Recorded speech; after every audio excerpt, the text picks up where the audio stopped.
तो आज की वीडियो मेरे पूरे टीचिंग जर्नी की सबसे टफ वीडियो होने वाली है। अब देखो यहाँ पर दो चीज़ें हो सकती हैं। अगर आपने यहाँ पर इस वीडियो पर क्लिक किया है तो दो चांसेस हैं। या तो आप ऑलरेडी भी इस टॉपिक को कई जगह देख के आए हो और आप लोग को चीज़ें नहीं समझ में आई हैं तो आप इस वीडियो को देख रहे हो। और या तो आप यहाँ पे इस वीडियो को पहली बार देख रहे हो, यानी इस टॉपिक को पहली बार इसी वीडियो के थ्रू देख रहे होगे। दो चीज़ें और भी हो सकती हैं। एक कि आप इस टॉपिक को बहुत डिटेल में समझना चाहते हो, ठीक है, एक्चुअल में। और एक चीज़ और भी हो सकती है कि आप बस इस तरह समझना चाहते हो कि आप यहाँ पे एग्जाम में इसको लिख सको, ठीक है, अगर क्वेश्चन आए वगैरह तो। अब देखो, अगर हम यहाँ पे आज की वीडियो की बात करें तो आज की वीडियो में लिटरली हाइपोथेसिस के अंदर जितने भी टॉपिक हैं, जितनी भी चीज़ें हैं, सब मतलब ए टू जेड हर एक चीज़ हम लोग यहाँ पे बहुत डिटेल में देखने वाले हैं। तो देखो, अगर आप यहाँ पे इस टॉपिक को डिटेल में समझना चाहते हो तो हम यहाँ पर इसको बहुत डिटेल में कवर करेंगे, एक एक चीज़ देखेंगे। इसके जो ग्राफ बनते हैं, इसकी जो टेस्टिंग होती है, टेस्टिंग में कैसे कंपैरिजन होता है, क्रिटिकल वैल्यूज क्या होती हैं, उन सभी चीज़ों को हम लोग यहाँ पे आज की वीडियो में देखेंगे। बाकी देखिए, अगर आप यहाँ पे बिल्कुल इसको सिर्फ एग्जाम पॉइंट ऑफ व्यू से देखना चाहते हो तो वो एट लास्ट में ये भी हम क्लियर कर देंगे, ठीक है, कि कौन सी चीज़ें आप लोगों को थोड़ा सा ज़्यादा देख लेनी चाहिए। क्योंकि देखो, अगर सिर्फ एग्जाम पॉइंट ऑफ व्यू से बात करें तो मे बी थोड़ा सा बेसिक पढ़ के भी आप काम चला सकते हो। लेकिन एक्चुअल में अगर आप रिसर्च में थोड़ा सा भी इंटरेस्टेड हो, ठीक है, क्योंकि देखिए ये जो हाइपोथेसिस टॉपिक है ये रिसर्च का टॉपिक है। जैसे आप लोग को पता है, आप लोग के सब्जेक्ट का नाम है bio statistics and research methodology. तो ये हाइपोथेसिस हमारे रिसर्च का बहुत ही कॉम्प्लेक्स टॉपिक है, स्पेशली जो नल हाइपोथेसिस है। क्योंकि देखो, इसको समझने का ना कोई एक तरीका ही नहीं है। इसमें बस आप ये समझो कि जितना ज़्यादा आप एग्जाम्पल देखोगे उतना बेटर आप इस चीज टॉपिक को समझ पाओगे। तो देखो, मैं अपनी पूरी कोशिश करूंगा कि आप लोग को ये टॉपिक मैं बहुत अच्छे से समझा सकूं। बाकी देखो, आप लोग भी आज तक कैसे भी पढ़ते आओ, लेकिन इस टॉपिक को पढ़ने के लिए थोड़ा सा ध्यान से बैठना, एक एक बातों को मेरी ध्यान से सुनना। और देखो, सबसे पहली बात कि अगर बाय द वे बीच में कुछ चीजें ना समझ में आए, एक बार मेरे कहने पे इस लेक्चर को पूरा लास्ट तक देख लेना, ठीक है, क्योंकि ये टॉपिक एक्चुअल में सबसे कॉम्प्लेक्स टॉपिक है मेरे अकॉर्डिंग, ठीक है, मुझे ऐसा लगता है। क्योंकि इसको मतलब समझना थोड़ा सा टिपिकल है, तो आप लोग समझ रहे हो, ठीक है। तो हम दोनों लोग मिलके इस टॉपिक को समझने की कोशिश करेंगे। आप लोग भी अपना ट्राई करना थोड़ा सा अच्छे से समझने का, और मैं अपना पूरा ट्राई करूंगा आप लोग को अच्छे से समझाने का। बाकी इन सारी बातों के साथ, मेरा नाम है हर्षित पांडे। आप लोग कॉपी और पेन लेके बाहर जाइए और हम लोग अपना आज का वीडियो स्टार्ट करते हैं।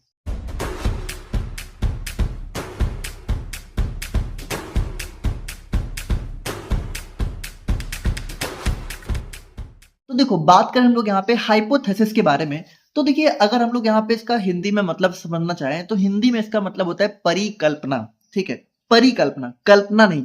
अब यहाँ पे देखो, इसको थोड़ा सा ध्यान समझना। देखो, हाइपोथेसिस सबसे पहली बात अगर हम लोग बात करें तो होती तो एक टाइप की एजम्पशन ही है। मतलब इसमें हम लोग क्या करते हैं, किसी चीज को एज्यूम करते हैं। लेकिन यहाँ पे जो एजम्पशन होती है, तो इस एजम्पशन के लिए हमारे पास कुछ ना कुछ डाटा होना चाहिए। मतलब हमारे पास कुछ प्रीवियस डाटा होता है और उसके बेसिस पे हम लोग यहाँ पर कोई एजम्पशन करते हैं, ठीक है, और उसी एजम्पशन को हम लोग यहाँ पे हाइपोथेसिस बोलते हैं। देखो, हाइपोथेसिस का डायरेक्टली मतलब एजम्पशन नहीं होता, ये चीज समझना। कई लोग सोचते हैं कि हाइपोथेसिस का मतलब एजम्पशन होता है। एजम्पशन तो कैसा भी हो सकता है, जैसे एज्यूम आप ये भी कर सकते हो। जैसे मान लो एक सिक्का आपने उछाला, ठीक है, और आपने एज्यूम किया कि अब हेड आएगा। तो वहां पर देखो, हमारे पास कोई प्रीवियस डाटा नहीं है। जैसे वहां पर उस सिक्के में हेड और टेल आने के चांस बिल्कुल बराबर है, ठीक है। यहाँ पे आप कोई श्योर होके नहीं बोल सकते हो कि जो है इसमें हेड आएगा या फिर टेल ही आएगा। लेकिन जो हाइपोथेसिस होती है, इसमें हम लोग कोई भी जो एजम्पशन करते हैं तो हमारे पास कुछ ना कुछ प्रीवियस डाटा होता है। लेकिन उस डाटा के अकॉर्डिंग भी हम लोग जब एजम्पशन करते हैं, ठीक है, मतलब बेसिकली आप इतना समझो, हाइपोथेसिस का मतलब होता है एक एजम्पशन जो कि कुछ ना कुछ डाटा के अकॉर्डिंग किया गया हो। और उसके बाद क्या होता है कि देखो, आपने एज्यूम ही तो किया है, तो एज्यूम करने के बाद आप लोग को यहाँ पे उस हाइपोथेसिस को टेस्ट भी करना पड़ता है। तो बेसिकली देखिए, अगर हम लोग यहाँ पे हाइपोथेसिस की बात करें तो ये यहाँ पे क्या होता है, हिंदी में इसका मतलब होता है परिकल्पना, ठीक है। और बाकी ये हमारा दो वर्ड से आया हुआ है, जो कि हमारा पहला जाता है अंडर और दूसरा मतलब हाइपो का मतलब हो जाता है अंडर और थेसिस का मतलब हो जाता है स्टेटमेंट या फिर आइडिया। देखो, यहाँ पे बेसिकली आप ऐसे समझो कि हाइपोथेसिस का मतलब होता है एक टाइप का क्लेम। मतलब आपने कोई क्लेम किया है, लेकिन वो जो क्लेम किया है उस पर कुछ ना कुछ तो होना चाहिए, ठीक है, कोई ना कोई साइंटिफिक बेसिस होना चाहिए। ऐसा भी नहीं कि आपने कुछ भी क्लेम कर दिया, है ना, कि कल को मैं करोड़पति बन जाऊंगा, ये सब नहीं। कुछ ना कुछ मतलब लॉजिकल क्लेम होना चाहिए आपका। तो अगर आपने कोई लॉजिकल क्लेम दिया है या फिर आपने कोई लॉजिकल एजम्पशन किया है और उस लॉजिकल एजम्पशन को अगर टेस्ट भी किया जा सके, देखो उस क्लेम की प्रॉपर्टी होनी चाहिए कि वो टेस्टेबल हो, तो उस क्लेम को हम लोग यहां पे बोलते हैं हाइपोथेसिस, ठीक है। तो अब अगर हम लोग यहाँ पे देखें तो ये क्या होता है, हाइपोथेसिस एक टाइप का एजम्पशन होता है जिसको हम लोग यहाँ पे that we test using sample data to know whether it's true और फॉल्स। अब देखो, अब यहाँ पे एक चीज समझना, जैसे आपने अगर कोई क्लेम किया या फिर आपने कोई एजम्पशन की, भले वो प्रीवियस डाटा के बेसिस पर ही की हो, तो वो यहाँ पर देखो 100% जरूरी नहीं है कि सही हो, वो गलत भी हो सकती है। अब मुझे पता है अभी तक की बातें आप लोग को नहीं समझ में आ रही, अब थोड़ा सा एग्जांपल से हम लोग समझते हैं। जैसे कि मान लो आप लोग यहाँ पर एक क्लेम करते हो कि studying for 2 hour will improve my marks. जैसे आप लोग सुनते हुए आ रहे हो कि भाई डेली पढ़ने से क्या होता है, डेली पढ़ने से आप लोग के मार्क्स अच्छे आएंगे, आप लोग के एग्जाम में जो है अच्छे नंबर आएंगे, है ना, आप लोग टेस्ट क्वालिफाई कर लोगे। तो यहाँ पर देखो हमारे पास कुछ ना कुछ डाटा है, कुछ ना कुछ बातें हम लोग सुनते हुए आ रहे हैं। तो उस बेसिस पे मान लो अगर आपने यहाँ पर ये क्लेम किया कि studying for 2 hour will improve my marks, ठीक है, तो ये जो आप लोग का क्लेम हो गया, ये क्या हो गया, ये आप लोग की एक टाइप की हाइपोथेसिस हो गई।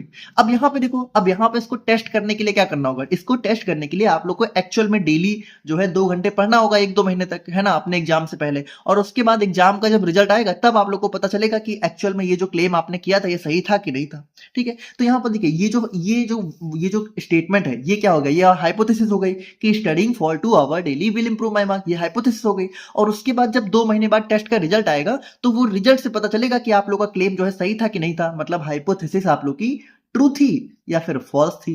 जैसे एक और अगर एग्जांपल आप लोग समझो तो if I drink coffee at night then I will sleep less. अब यहाँ पे भी देखिए हम लोग को थोड़ा बहुत कहीं ना कहीं सुनते हुए आ रहा है कि भाई कॉफी पीने से क्या होता है, नींद कम आती है। और एक लॉजिकल बात भी है, क्योंकि कॉफी के अंदर क्या होता है, कैफीन होता है, तो कैफीन हमारे जो है हमारे सीएनएस को स्टिमुलेट करता है। ठीक है, हमारा जो नर्वस सिस्टम होता है वो थोड़ा सा जागरूक रहता है, तो हमें नींद थोड़ी कम आती है। तो देखो यहाँ पर अब देखो यहाँ पर मान लो आपने क्लेम कर दिया कि if I drink coffee at night then I will sleep less.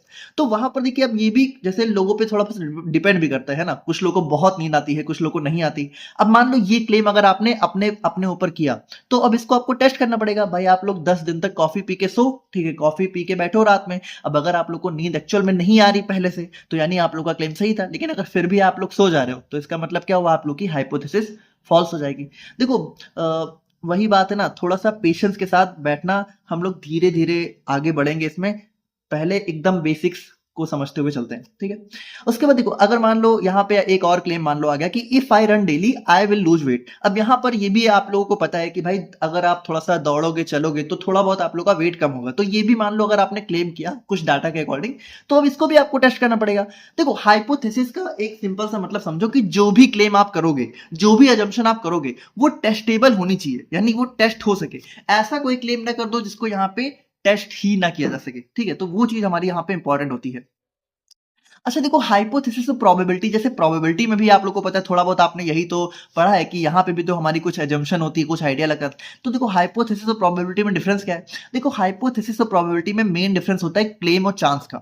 जैसे एग्जांपल के लिए मान लो आपने अगर यहाँ पर ये बोला कि if I study daily I will pass, तो ये क्या है, ये आप लोग का एक क्लेम है। ठीक है, ये आप लोग की हाइपोथेसिस है। और प्रोबेबिलिटी क्या बताती है, प्रोबेबिलिटी बताती है कि ये जो क्लेम आपने किया है तो इस क्लेम के चांसेस क्या है, मतलब इसके सही होने के चांस क्या है। तो यहाँ पे देखिए जैसे अब अगर हम लोग थोड़ा सा एक डाटा मान लो हमें कहीं से मिला कि हमने देखा कि मान लो 100 लोग डेली पढ़ते हैं, तो 100 में से अगर डेली मान लो 100 लोग पढ़ रहे हैं तो 80 लोग तो पास हो ही जाते हैं, यानी 80% of students who study daily pass the exam. तो ये हमारा क्या है, ये हमारी प्रोबेबिलिटी है।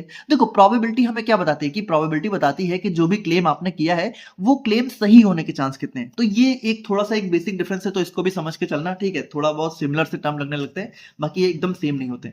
अच्छा देखो यहाँ पे एक और टर्म होता है, जैसे अगर आपने देखा होगा तो कई बार आपके टीचर्स थोड़ा सा, मतलब अगर आपने ये टॉपिक कहीं और से पढ़ा है तो कई बार टीचर्स ऐसा एग्जांपल देते हैं कि जैसे मान लो इसको ऐसे बोलते हैं कि मान लो दो टीमों के बीच मैच है। ठीक है, मान लो कल दो टीमों के बीच मैच है, तो आपने यहाँ पे अगर बोला कि आज, ठीक है, मान लो टीम ए है, ठीक है, और टीम बी है। अब मान लो इनके बीच कल मैच होना है, ठीक है, टुमारो इनके बीच मैच होना है। अब मान लो आपने बोला कि ए जो है कल ए टीम जीतेगी, तो इसको बोल देते हैं कि ये हो गई आपकी हाइपोथेसिस।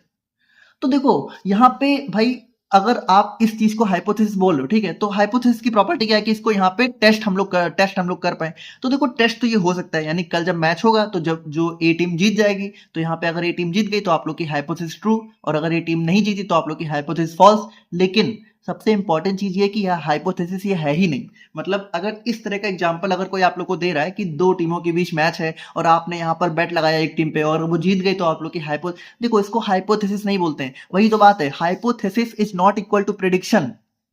सबसे इंपॉर्टेंट चीज है कि कुछ लोग हाइपोथेसिस को प्रिडिक्शन के एग्जांपल समझाने लगते हैं। भाई देखो, ये जो ए टीम कल जीतेगी कि नहीं जीतेगी, इस टाइप के जो एग्जांपल है, ये हाइपोथेसिस नहीं है, बल्कि ये आपकी प्रिडिक्शन है। समझ लो, यहाँ पे देखो, अब यहाँ पे कोई डाटा वाटा नहीं है, ये आप लोग प्रिडिक्ट कर रहे हो, ठीक है। ये बिल्कुल आप अपने मन से बस प्रिडिक्ट कर दिया आपने, ठीक है। अब प्रिडिक्शन आप लोग की सही हो सकती है, गलत हो सकती है। देखो, दोनों बहुत सिमिलर होते हैं, लेकिन दोनों में सबसे मेन फर्क क्या होता है कि देखो, प्रिडिक्शन बेसिकली कह सकते हो फ्यूचर में जाके टेस्ट होती है, और हाइपोथेसिस को आप प्रेजेंट में भी टेस्ट कर सकते हो। जैसे यहाँ पे देखो, यहाँ पे जैसे ये सारे एग्जांपल तो थोड़े से मैंने ऐसे दिए हैं जो कि फ्यूचर में ही टेस्ट हो सकते हैं। बाकी यहाँ पे देखो, हाइपोथेसिस को हम लोग पढ़ रहे हैं हम लोग अपने बायोस्टैटिस्टिक्स में। तो यहाँ पे जनरली क्या होता है, हम लोग बेसिकली जैसे क्लेम क्या होता है, क्लेम होता है जैसे मान लो कोई कंपनी नई दवा बना रही है, तो वो कंपनी क्लेम करती है कि जो दवा है, ठीक है, वो बिल्कुल सही है, बहुत काम करती है। तो उसको हम लोग यहाँ पे टेस्ट कर सकते हैं बिल्कुल प्रेजेंट में भी, कि हम लोगों ने दवा दे के देखी पेशेंट्स को, ठीक है। अगर पेशेंट ने रिस्पॉन्स किया तो मतलब दवा सही में काम करे, कंपनी का क्लेम सही है। लेकिन जो प्रिडिक्शन होता है वो फ्यूचर में जाके ही सही प्रूव होता है। तो देखो, ये एक बेसिक डिफरेंस होता है। तो hypothesis is not equal to prediction, ठीक है। जैसे ये सारे जो एग्जांपल हैं कि दो टीमों के बीच मैच है और आपने एक टीम पे बैट लगाई, वो जीत गई, तो आप लोग की हाइपोथेसिस सही हो गई, तो ये हाइपोथेसिस का एग्जांपल सही नहीं है, इतना भी समझना, ठीक है। तो कुछ चीजें तो यहां तक देखो, थोड़ा बहुत बेसिक्स अगर आप लोगों को क्लियर हो पाया हो, तो आई होप कि समझ पा रहे हो आप लोग कि हाइपोथेसिस क्या होता है। हाइपोथेसिस मतलब एक क्लेम होता है जो कि आपने कुछ ना कुछ प्रीवियस डाटा के बेसिस पे दिया होता है, और उसको हम लोग यहाँ पे टेस्ट भी कर पाते हैं। अब यहाँ पे देखो, धीरे धीरे हम लोग यहाँ पे आगे बढ़ेंगे, सब समझेंगे कि यहाँ पे इसको हम लोग एक्चुअल में बायोस्टैटिस्टिक्स में क्यों पढ़ रहे हैं। बाकी आप ये समझो कि हमारे टाइप का एजम्पशन होता है जिसको हम लोग यहाँ पे टेस्ट कर सकते हैं। अब यहाँ पे देखो, जो हम लोगों ने सैंपल पॉपुलेशन पढ़ा था वो भी अभी आने वाला है, तो वो सारी चीजें इसी में कहीं ना कहीं मर्ज होंगी, तो अभी आप लोग देखते चलो। बाकी ये हमारा कॉमनली कहाँ यूज होता है, कॉमनली हमारा बायोलॉजिकल, मेडिकल और फार्मास्यूटिकल रिसर्च। मतलब देखो, ये रिसर्च का बहुत इंपॉर्टेंट टॉपिक है। अब देखो, रिसर्च का बहुत इंपॉर्टेंट टॉपिक यहाँ पर ये क्यों है, तो इसको थोड़ा समझना। जैसे मान लो कोई कंपनी है, ठीक है। कोई कंपनी है, तो कंपनी जब बेसिकली मान लो कोई नई दवा बनाती है, ठीक है, न्यू ड्रग, ठीक है। तो नई दवा पे जब वो रिसर्च कर रही होती है, तो जब मान लो वो रिसर्च कर रही है, ठीक है, तो उस रिसर्च करते करते मान लो उसको कुछ रिजल्ट मिले कि यहाँ पर ये दवा थोड़ा बहुत ठीक ठाक काम कर रही है, तो यहाँ पर कंपनी क्या होती है, कंपनी यहाँ पर सबसे पहले एक क्लेम देती है। क्लेम क्या देती है कि जो नई दवा कंपनी ने बनाई है, ठीक है, मान लो नई दवा ए है, तो ड्रग ए इज इफेक्टिव, ये होता है कंपनी का क्लेम, ठीक है। लेकिन अब ये कंपनी ने क्लेम कर दिया, तो हम लोग इसको बिल्कुल सही नहीं मान लेते, बल्कि हम लोग इसको मानते हैं कि ये कंपनी ने क्या दी है, ये कंपनी ने दी है अपनी हाइपोथेसिस। अब यहां पर देखो, कंपनी ने तो हाइपोथेसिस दे दी, लेकिन हम लोग का काम क्या है भाई, हम लोग यहाँ पर कंपनी की बात को डायरेक्ट नहीं मानेंगे, क्योंकि यहाँ पे हो सकता है कि ये दवा अच्छे से काम ना भी कर रहे हो, फिर भी कंपनी अपना फायदा, भाई उसको क्या है, उसको तो अपना फायदा चाहिए, उसको तो अपनी दवा बेचनी है, ठीक है। तो हम लोग यहाँ पर डायरेक्टली कंपनी की बात नहीं मान लेते, बल्कि इसको हम लोग क्या मानते हैं, देखो, कंपनी अपना स्टेटमेंट देती है, स्टेटमेंट क्या दिया उसने कि ड्रग ए इज इफेक्टिव, लेकिन हम लोग नहीं मानते हैं, हम लोग इसको हाइपोथेसिस मान के ट्रीट करते हैं। अब जब किसी चीज को हमने हाइपोथेसिस मान लिया, तो हाइपोथेसिस की प्रॉपर्टी क्या है कि उसको हम लोग यहाँ पे टेस्ट कर सकते हैं। तो अब हम लोग यहाँ पे आगे चल के क्या करेंगे, इसको टेस्ट करेंगे। तो टेस्ट कैसे करते हैं वो सारी चीजें तो हम लोग देखेंगे ही, बट अभी के लिए आप लोग थोड़ा बहुत आई होप कि हाइपोथेसिस का मतलब समझ पा रहे होगे, ठीक है। तो एक चीज समझो, हाइपोथेसिस का मतलब प्रेडिक्शन नहीं होता है, जैसे हर एक एग्जांपल हाइपोथेसिस का नहीं होता है। ज्यादातर एग्जांपल्स जो हाइपोथेसिस के दिए जाते हैं वो प्रेडिक्शन में आ जाते हैं, तो ये चीज आप लोग समझना। जैसे मान लो एक फार्मास्यूटिकल कंपनी क्लेम करती है a new drug reduces blood pressure, ठीक है। तो अब यहाँ पर देखो, ये जो क्लेम कंपनी ने किया ये हमारा एक हाइपोथेसिस है। अब इसको हमें यहाँ पे टेस्ट करना होगा, ठीक है। और टेस्ट कैसे करते हैं, तो उसके लिए हमारे पास कुछ टेस्ट होते हैं, ठीक है, जेट टेस्ट, टी टेस्ट, तो ये सारी चीजें हम लोग यहाँ पे अभी धीरे धीरे देखेंगे। अब यहाँ पे देखिए, अगर हम लोग अपने हाइपोथेसिस के बेसिकली पर्पस की बात करें, ठीक है, तो इसका पर्पस क्या होता है, देखो, पर्पस इसका बेसिकली यही होता है कि मान लो कि टू टेस्ट, ठीक है, to test scientific claims about drugs, treatments और बायोलॉजिकल प्रोसेस। तो यहाँ पर देखिए वही चीज है कि जब कंपनी यहाँ पे मान लो कोई क्लेम देती है कि मेरी दवा बहुत इफेक्टिव है, तो हम लोग क्या करते हैं, हम लोग उसको सच नहीं मानते, हम लोग उसको सबसे पहले टेस्ट करते हैं हाइपोथेसिस मानकर। उसके बाद to determine whether an observe effect और डिफरेंस इज रियल और ड्यू टू चांस। अब देखो, अब यहाँ पे भी क्या होता है, जैसे कई बार कंपनियां क्या होती है, जैसे कंपनी मान लो एक दवा है, जैसे आप लोग को पता होगा अगर थोड़ा बहुत अच्छे से पढ़ा है, कि जो H1 एंटागोनिस्ट थी, एंटी हिस्टामिन जो ड्रग होती है उसमें क्लास होती है H1 एंटागोनिस्ट। तो इसके अंदर दो जनरेशन थी, एक थी फर्स्ट जन, एक थी सेकंड जन। अब देखो, सेकंड जनरेशन का मतलब क्या है कि ये वाली फर्स्ट जनरेशन को थोड़ा इंप्रूव करके बनाई गई थी। अब मान लो इसी तरीके से मान लो कंपनी ने किसी दवा की एक न्यू जनरेशन डेवलप करी, जो कि कंपनी ने बोला कि ज्यादा इफेक्टिव है, ठीक है। तो बेसिकली कंपनी क्या बोल रही है, कंपनी बोल रही है कि जो मैंने नई दवा बनाई है, बेसिकली दवा सेम ही है, लेकिन इसकी मैंने थोड़ी सी इंप्रूव्ड फॉर्मुलेशन बनाई है। मतलब अब मैंने यहाँ पर इसकी जो है एक सेकंड जन बनाई है जो कि ज्यादा बेटर काम करती है। तो यहाँ पे कंपनी ने तो बोल दिया, लेकिन हम यहाँ पे मानेंगे नहीं, हम यहाँ पे इसको टेस्ट करेंगे, ठीक है। तो इसको भी हम यहाँ पे हाइपोथेसिस मानकर क्या करते हैं, टेस्ट करते हैं। उसके बाद देखिए, to guide research and experiments by providing a clear statement. अब देखो यहाँ पे एक चीज समझना, जैसे हाइपोथेसिस में जब हम लोग हाइपोथेसिस की जो टेस्टिंग हम लोग करते हैं, उसका मतलब क्या है, उसका मतलब बेसिकली हम लोग यही रिसर्च ही तो कर रहे हैं। हम लोग जैसे मान लो कंपनी ने बोला कि सेकंड जेन वाली फर्स्ट से बेटर है, तो जब सेकंड जेन को हम लोग यहाँ पे टेस्ट करेंगे तो वो बेसिकली हमारे एक रिसर्च का ही तो टॉपिक हो जाता है। तो रिसर्च हमने कब करी, जब कंपनी ने एक क्लेम दिया। तो रिसर्च करने के लिए भी हमारे पास एक क्लेम का होना बहुत जरूरी है। जैसे आप ये समझो, सबसे पहले क्या होता है, सबसे पहले एक हाइपोथेसिस ही दी जाती है। अब देखो ये सारे तो मैंने थोड़ा सा ज्यादा मतलब एक फार्मास्यूटिकल एग्जांपल ही समझा दिए। बाकी आप ये समझो, जैसे मान लो हमारी बॉडी में भी, ठीक है, हमारी बॉडी में भी जैसे मान लो कोई दवा है, ठीक है, तो दवा हमारी बॉडी में कैसे काम करती है, तो उसको पहले क्या हुआ, पहले एक हाइपोथेसिस ही दी गई। जैसे अगर आप लोगों को पता है, थोड़ा बहुत याद हो, पता नहीं, कि इलेक्ट्रॉन ट्रांसपोर्ट चेन जब हमने पढ़ा था, इलेक्ट्रॉन ट्रांसपोर्ट चेन, ठीक है, तो वहां पे एक्चुअल में जो एटीपी का प्रोडक्शन होता है वो कैसे होता है, उसके ऊपर आज भी हमें बहुत अच्छे से आइडिया नहीं है। वहां पर हम लोगों ने देखा था कि एक हाइपोथेसिस ही हम लोग पढ़ के चलते थे, ठीक है। यहाँ पर आप लोगों को स्क्रीन पे दिख भी रहा होगा, मैंने अटैच किया होगा, ठीक है, कि वहां पर भी हमने देखा था कि यहाँ पर जो है साइंटिस्ट ने हाइपोथेसिस ही दी थी, 2-3 हाइपोथेसिस थी, ठीक है, और उनमें से कोई भी हम सही मान के चल रहे थे कि अच्छा ऐसे होता होगा। आज भी हमें नहीं पता कि एक्चुअल में क्या होता है, लेकिन हम लोग मानते हैं कि हाँ ऐसे हो रहा होगा। तो उस पर रिसर्च अभी भी चल रही है, लेकिन चूंकि वो इतना ज्यादा जो है मॉलिक्यूलर लेवल पे चीजें हैं, ठीक है, कि हम लोग कई बार चीजें नहीं समझ पाते हैं कि एक्चुअल में इलेक्ट्रॉनिक लेवल पे क्या हो रहा होगा, तो हम लोग हाइपोथेसिस दे देते हैं। तो देखिए, हाइपोथेसिस एक बहुत इंपॉर्टेंट चीज है रिसर्च करने के लिए। यानी सबसे पहले हम लोग क्लेम देते हैं, फिर हम लोग उस पर रिसर्च करते हैं। तो रिसर्च करने के लिए भी हमारे पास क्लेम का होना जरूरी है, और क्लेम ही क्या होता है, हाइपोथेसिस होता है। To help in making statistical decisions about population. अब यहाँ पे देखो, अभी हम लोग देखेंगे जैसे कि हम लोगों ने प्रोबेबिलिटी में जो सारी चीजें डिस्कस करी थी, ठीक है, कि मान लो हम लोगों ने 10,000 लोगों पे टेस्ट किया, ठीक है, और 10,000 लोगों पे टेस्ट करके हमने क्या किया, 1 लाख लोगों के बारे में प्रिडिक्शन कर दी, या फिर 1 लाख लोगों के बारे में आइडिया लगा दिया। तो ये भी बेसिकली हमारा हाइपोथेसिस का एक पार्ट हो जाता है। बेसिकली इन 10,000 लोगों पे जब हम लोग टेस्टिंग करते हैं, तो ये टेस्टिंग हम लोग हाइपोथेसिस के प्रिंसिपल पे ही करते हैं। मतलब इसी में हमारे जो है कुछ टेस्ट इन्वॉल्व होते हैं, तो वो सारी चीजें भी हम लोग देखेंगे। मतलब बेसिकली आप ये समझो, जो सैंपल डाटा की जो टेस्टिंग होती है वो हाइपोथेसिस के प्रिंसिपल पर ही की जाती है। इसके अंदर हमारे कुछ पैरामेट्रिक, नॉन पैरामेट्रिक टेस्ट होते हैं, ठीक है, तो वो टेस्टिंग भी हम लोग हाइपोथेसिस के बेसिस पे करते हैं। उसके बाद टू कंपेयर ट्रीटमेंट और फॉर्मुलेशन। तो यहाँ पे भी देखिए वही चीज रहती है कि मान लो जैसे 2 जनरेशन है, ठीक है, तो इन दोनों जनरेशन का जो कंपैरिजन है कि भाई सेकंड जन क्या एक्चुअल में फर्स्ट जन से बेटर है कि नहीं है, तो वो सारी चीजें भी हम लोग यहाँ पे हाइपोथेसिस के अंदर करते हैं। तो आई होप कि आप लोग को यहाँ पर एक बेसिक आइडिया लग पाया होगा हाइपोथेसिस का। हाइपोथेसिस का मतलब यहाँ पर एक स्टेटमेंट या फिर एक क्लेम होता है, जो कि कुछ ना कुछ डाटा या फिर कुछ ना कुछ प्रीवियस बेसिस पे हमने दिया होता है, ठीक है, और फिर हम लोग यहाँ पे क्या करते हैं, उसको यहाँ पे फर्दर टेस्ट करते हैं, और टेस्ट करके पता लगाते हैं कि हमारा क्लेम सही है कि नहीं सही है। तो ये होता है हमारा यहाँ पर एक हाइपोथेसिस। अब यहाँ पे देखिए, अगर हम लोग अपने एक गुड हाइपोथेसिस के कैरेक्टरिस्टिक्स की बात करें, तो यहाँ पे देखिए एक अच्छी हाइपोथेसिस क्या होनी चाहिए, सबसे पहली बात वो क्लियर होनी चाहिए। यानी कि जो स्टेटमेंट आपने दिया है उसमें कोई ये ना हो कि अब उसमें भी कंफ्यूजन है। जैसे मगर अगर मान लो कंपनी ने स्टेटमेंट दिया है कि मेरी ड्रग इफेक्टिव है, ठीक है, तो वो अपने स्टेटमेंट पे श्योर है कि हाँ मेरी ड्रग इफेक्टिव है, ठीक है, और साइंटिफिक होना चाहिए। मतलब अब ये भी नहीं कि अब उसने कोई नई दवा बनाई है तो बिल्कुल डायरेक्टली ही बोल दिया इफेक्टिव है। पहले थोड़ा बहुत तो टेस्ट कर ले, ठीक है, उसके बाद इफेक्टिव बोले, उसके बाद हम लोग यहाँ पे टेस्टिंग करेंगे।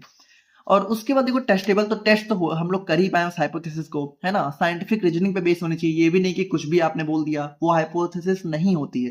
देखो वही बात है कि प्रिडिक्शन कुछ भी कर सकते हो आप, ठीक है, प्रिडिक्शन आप कुछ भी कर सकते हो, उसमें कोई साइंटिफिक रीजनिंग की जरूरत नहीं है। लेकिन हाइपोथेसिस में कुछ ना कुछ साइंटिफिक बेसिस, कुछ ना कुछ डाटा आप लोग के पास होना चाहिए। ये नहीं कि आपने कुछ भी बोल दिया, है ना। प्रिडिक्शन तो आपकी समझ लो खुद की मर्जी है, कुछ भी बोल सकते हो। अब जैसे मान लो आपने बोल दिया कि एक दिन के अंदर मेरे पास 1 करोड़ रुपए हो जाएंगे, कल मेरे पास BMW हो जाएगी, तो बोलने को अगर आप कुछ भी बोल रहे हो तो वो प्रिडिक्शन हो गया, ठीक है। और उसके बाद हाइपोथेसिस, अगर आपने जो बोला है, ठीक है, उसके उसके उसका कोई क्लेम भी है। जैसे मान लो आपने बोला कि कल मेरे पास 1 करोड़ रुपए होंगे, तो अगर उसका कोई बेसिस है, अगर आप लोग को कल मिलने वाले हैं, या फिर आपने कुछ ऐसा किया है कि आप लोग को 1 करोड़ रुपए मिल जाएंगे, तो वो आप लोग की हाइपोथेसिस हो गई, ठीक है। मतलब एक एग्जाम्पल है, वैसे तो ऐसा होता नहीं है। तो वही चीज है कि हमारा जो है साइंटिफिक होना चाहिए, सिंपल होना चाहिए, लॉजिकल होना चाहिए, ये नहीं कि कुछ भी इलॉजिकल आपने बोल दिया, और कैपेबल। और यहाँ पे मतलब इसको हम लोग टेस्ट कर पाए, और टेस्ट करने के लिए हम लोग बेसिकली स्टैटिस्टिकल वेरिफिकेशन करते हैं। तो ये बहुत इंपॉर्टेंट पार्ट होने वाला है, अभी हम लोग देखेंगे इसको, टेस्टिंग ऑफ हाइपोथेसिस। तो उसको तो बहुत ध्यान से आप लोगों को समझना पड़ेगा, ठीक है, क्योंकि वो बहुत कंफ्यूजिंग हो जाता है। बाकी हम लोग देखेंगे, बाकी आप समझो कि ये हमारी गुड हाइपोथेसिस की कैरेक्टरिस्टिक्स होती है। अब अगर हम लोग यहाँ पे अपने हाइपोथेसिस के टाइप्स की बात करें तो हाइपोथेसिस हमारी यहाँ पे दो टाइप की होती है। पहले होती है नल हाइपोथेसिस, दूसरी होती है अल्टरनेटिव हाइपोथेसिस। अब देखो, अब ये बहुत यहाँ पे इसको समझना, देखो ये समझो, पहली बात तो इसमें कुछ चीजें लिखी हुई है ना, इनको अगर आप लोग यहाँ पे याद रखो तभी आप समझ पाओगे कि नल हाइपोथेसिस क्या होगी और अल्टरनेट क्या होगी, ठीक है, वरना तो बहुत कंफ्यूजन हो जाएगी। जैसे देखो, कुछ लोग बोलते हैं कि ऐसे बोलते हैं कि नल हाइपोथेसिस मतलब कि आपने जो क्लेम दिया है, तो देखो ऐसा नहीं होता है। जैसे अब कुछ लोग ऐसे समझाते हैं, जैसे मेरे टीचर ने भी मुझे ऐसे समझाया था कि मान लो दो टीमों के बीच मैच होने वाला है, ठीक है, अब आपने अगर बोला, आपने बोला कि कल टीम ए जीतेगी, ठीक है, कल टीम ए जीतेगी, तो ये हो गई आप लोग की नल हाइपोथेसिस, ठीक है। तो अगर कल टीम ए जीत गई तो आप लोग की नल हाइपोथेसिस ट्रू हो गई, और अगर कल ए टीम नहीं जीती तो आप लोग की नल हाइपोथेसिस फॉल्स हो गई। जबकि पहली बात तो ये एग्जाम्पल ही गलत है, ठीक है, ये तो प्रेडिक्शन का एग्जाम्पल है। और मान लो अगर इसको ले भी लें तो ये नल हाइपोथेसिस का एग्जाम्पल ऐसा ये भी गलत है, मतलब अगर इसको मान लो नल हाइपोथेसिस मान भी ले तो भी ये नल हाइपोथेसिस को ऐसे नहीं एक्सप्लेन करना चाहिए। देखो नल, अगर नल वर्ड को आप समझो, नल वर्ड का मतलब होता है नथिंग, जीरो, कुछ भी नहीं। देखो नल हाइपोथेसिस को बिल्कुल ऐसे समझो कि अगर हम लोग उसकी डेफिनेशन देखें तो ये बोलता है कि there is no effect, no difference, no relationship between variables. अब देखो वही बात है ना कि इसको आप डेफिनेशन से नहीं समझ सकते हो, इसको सिर्फ सिर्फ आप एग्जाम्पल से समझ सकते हो, और एक नहीं, जब कम से कम आप यहाँ पे 4-5 एग्जाम्पल देखोगे तब आप लोग को थोड़ा क्लियर होगा कि नल हाइपोथेसिस आप लोग को कैसे सेलेक्ट करनी है।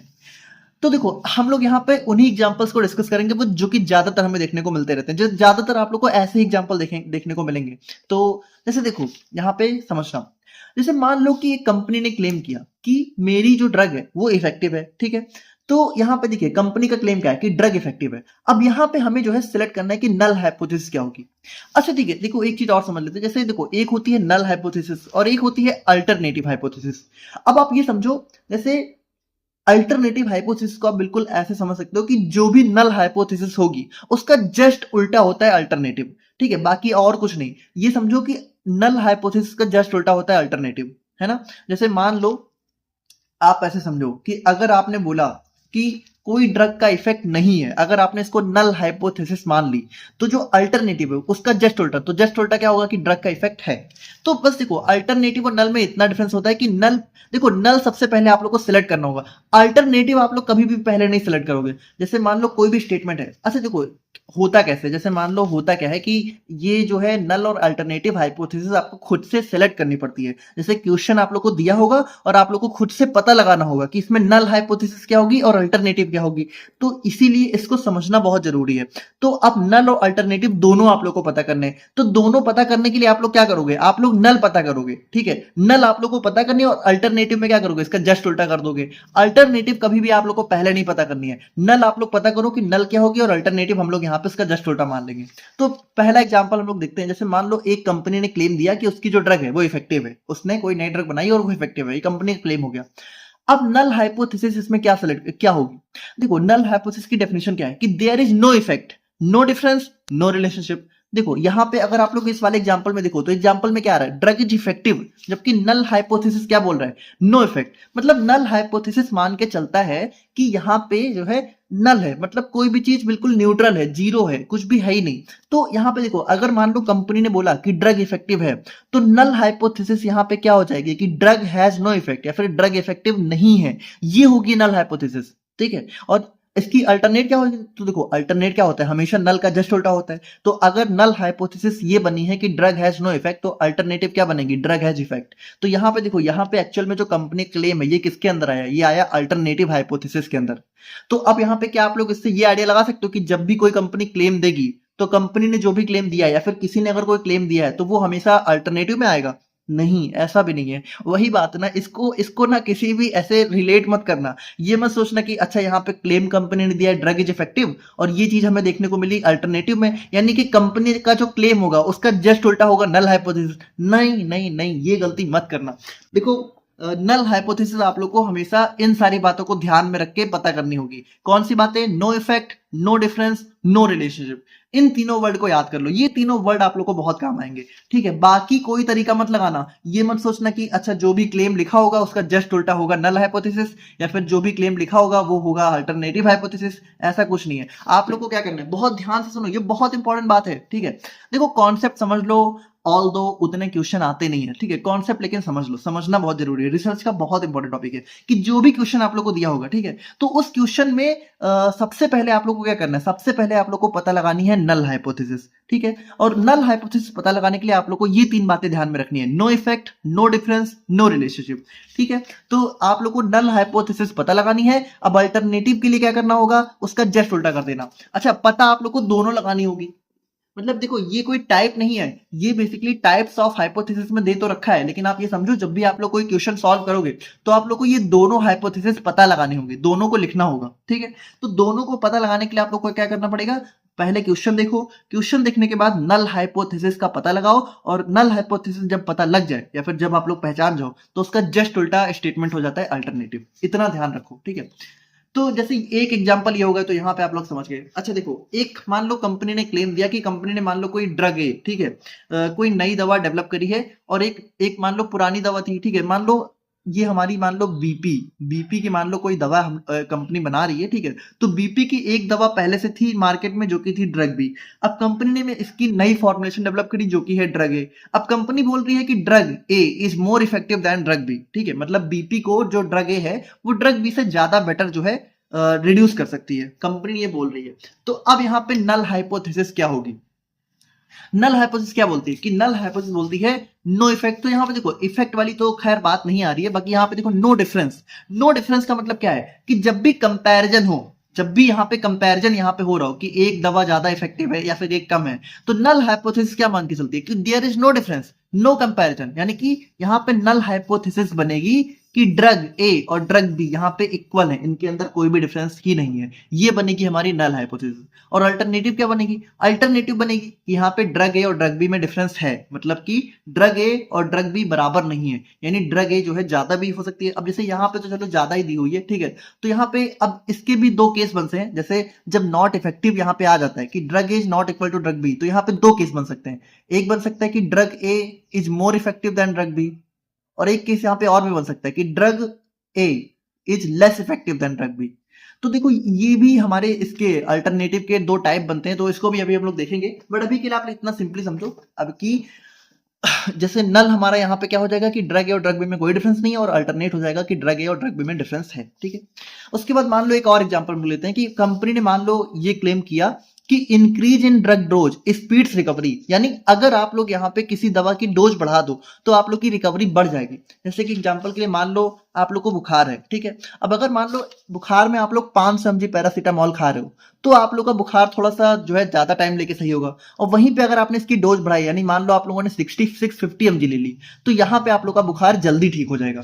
ये कंपनी क्लेम कर रही है मान लो, ठीक है, या फिर कोई भी क्लेम कर रहा है, हमें क्लेम देखना होता है कि क्लेम क्या है। तो अब यहाँ पे हमें क्या करना है, हमें अगेन सबसे पहले नल हाइपोथेसिस सेलेक्ट करनी है, फिर अल्टरनेटिव। अच्छा देखो, हाँ ये इंपॉर्टेंट चीज है कि नल को हम लोग यहाँ पे जो नल हाइपोथेसिस होती है इसको हम लोग यहाँ पे H0 से डिनोट करते हैं, और जो अल्टरनेटिव हाइपोथेसिस होती है इसको हम लोग यहाँ पे HA या फिर H1 से डिनोट करते हैं, H1 दोनों से, ठीक है, दोनों से ही डिनोट कर सकते हैं।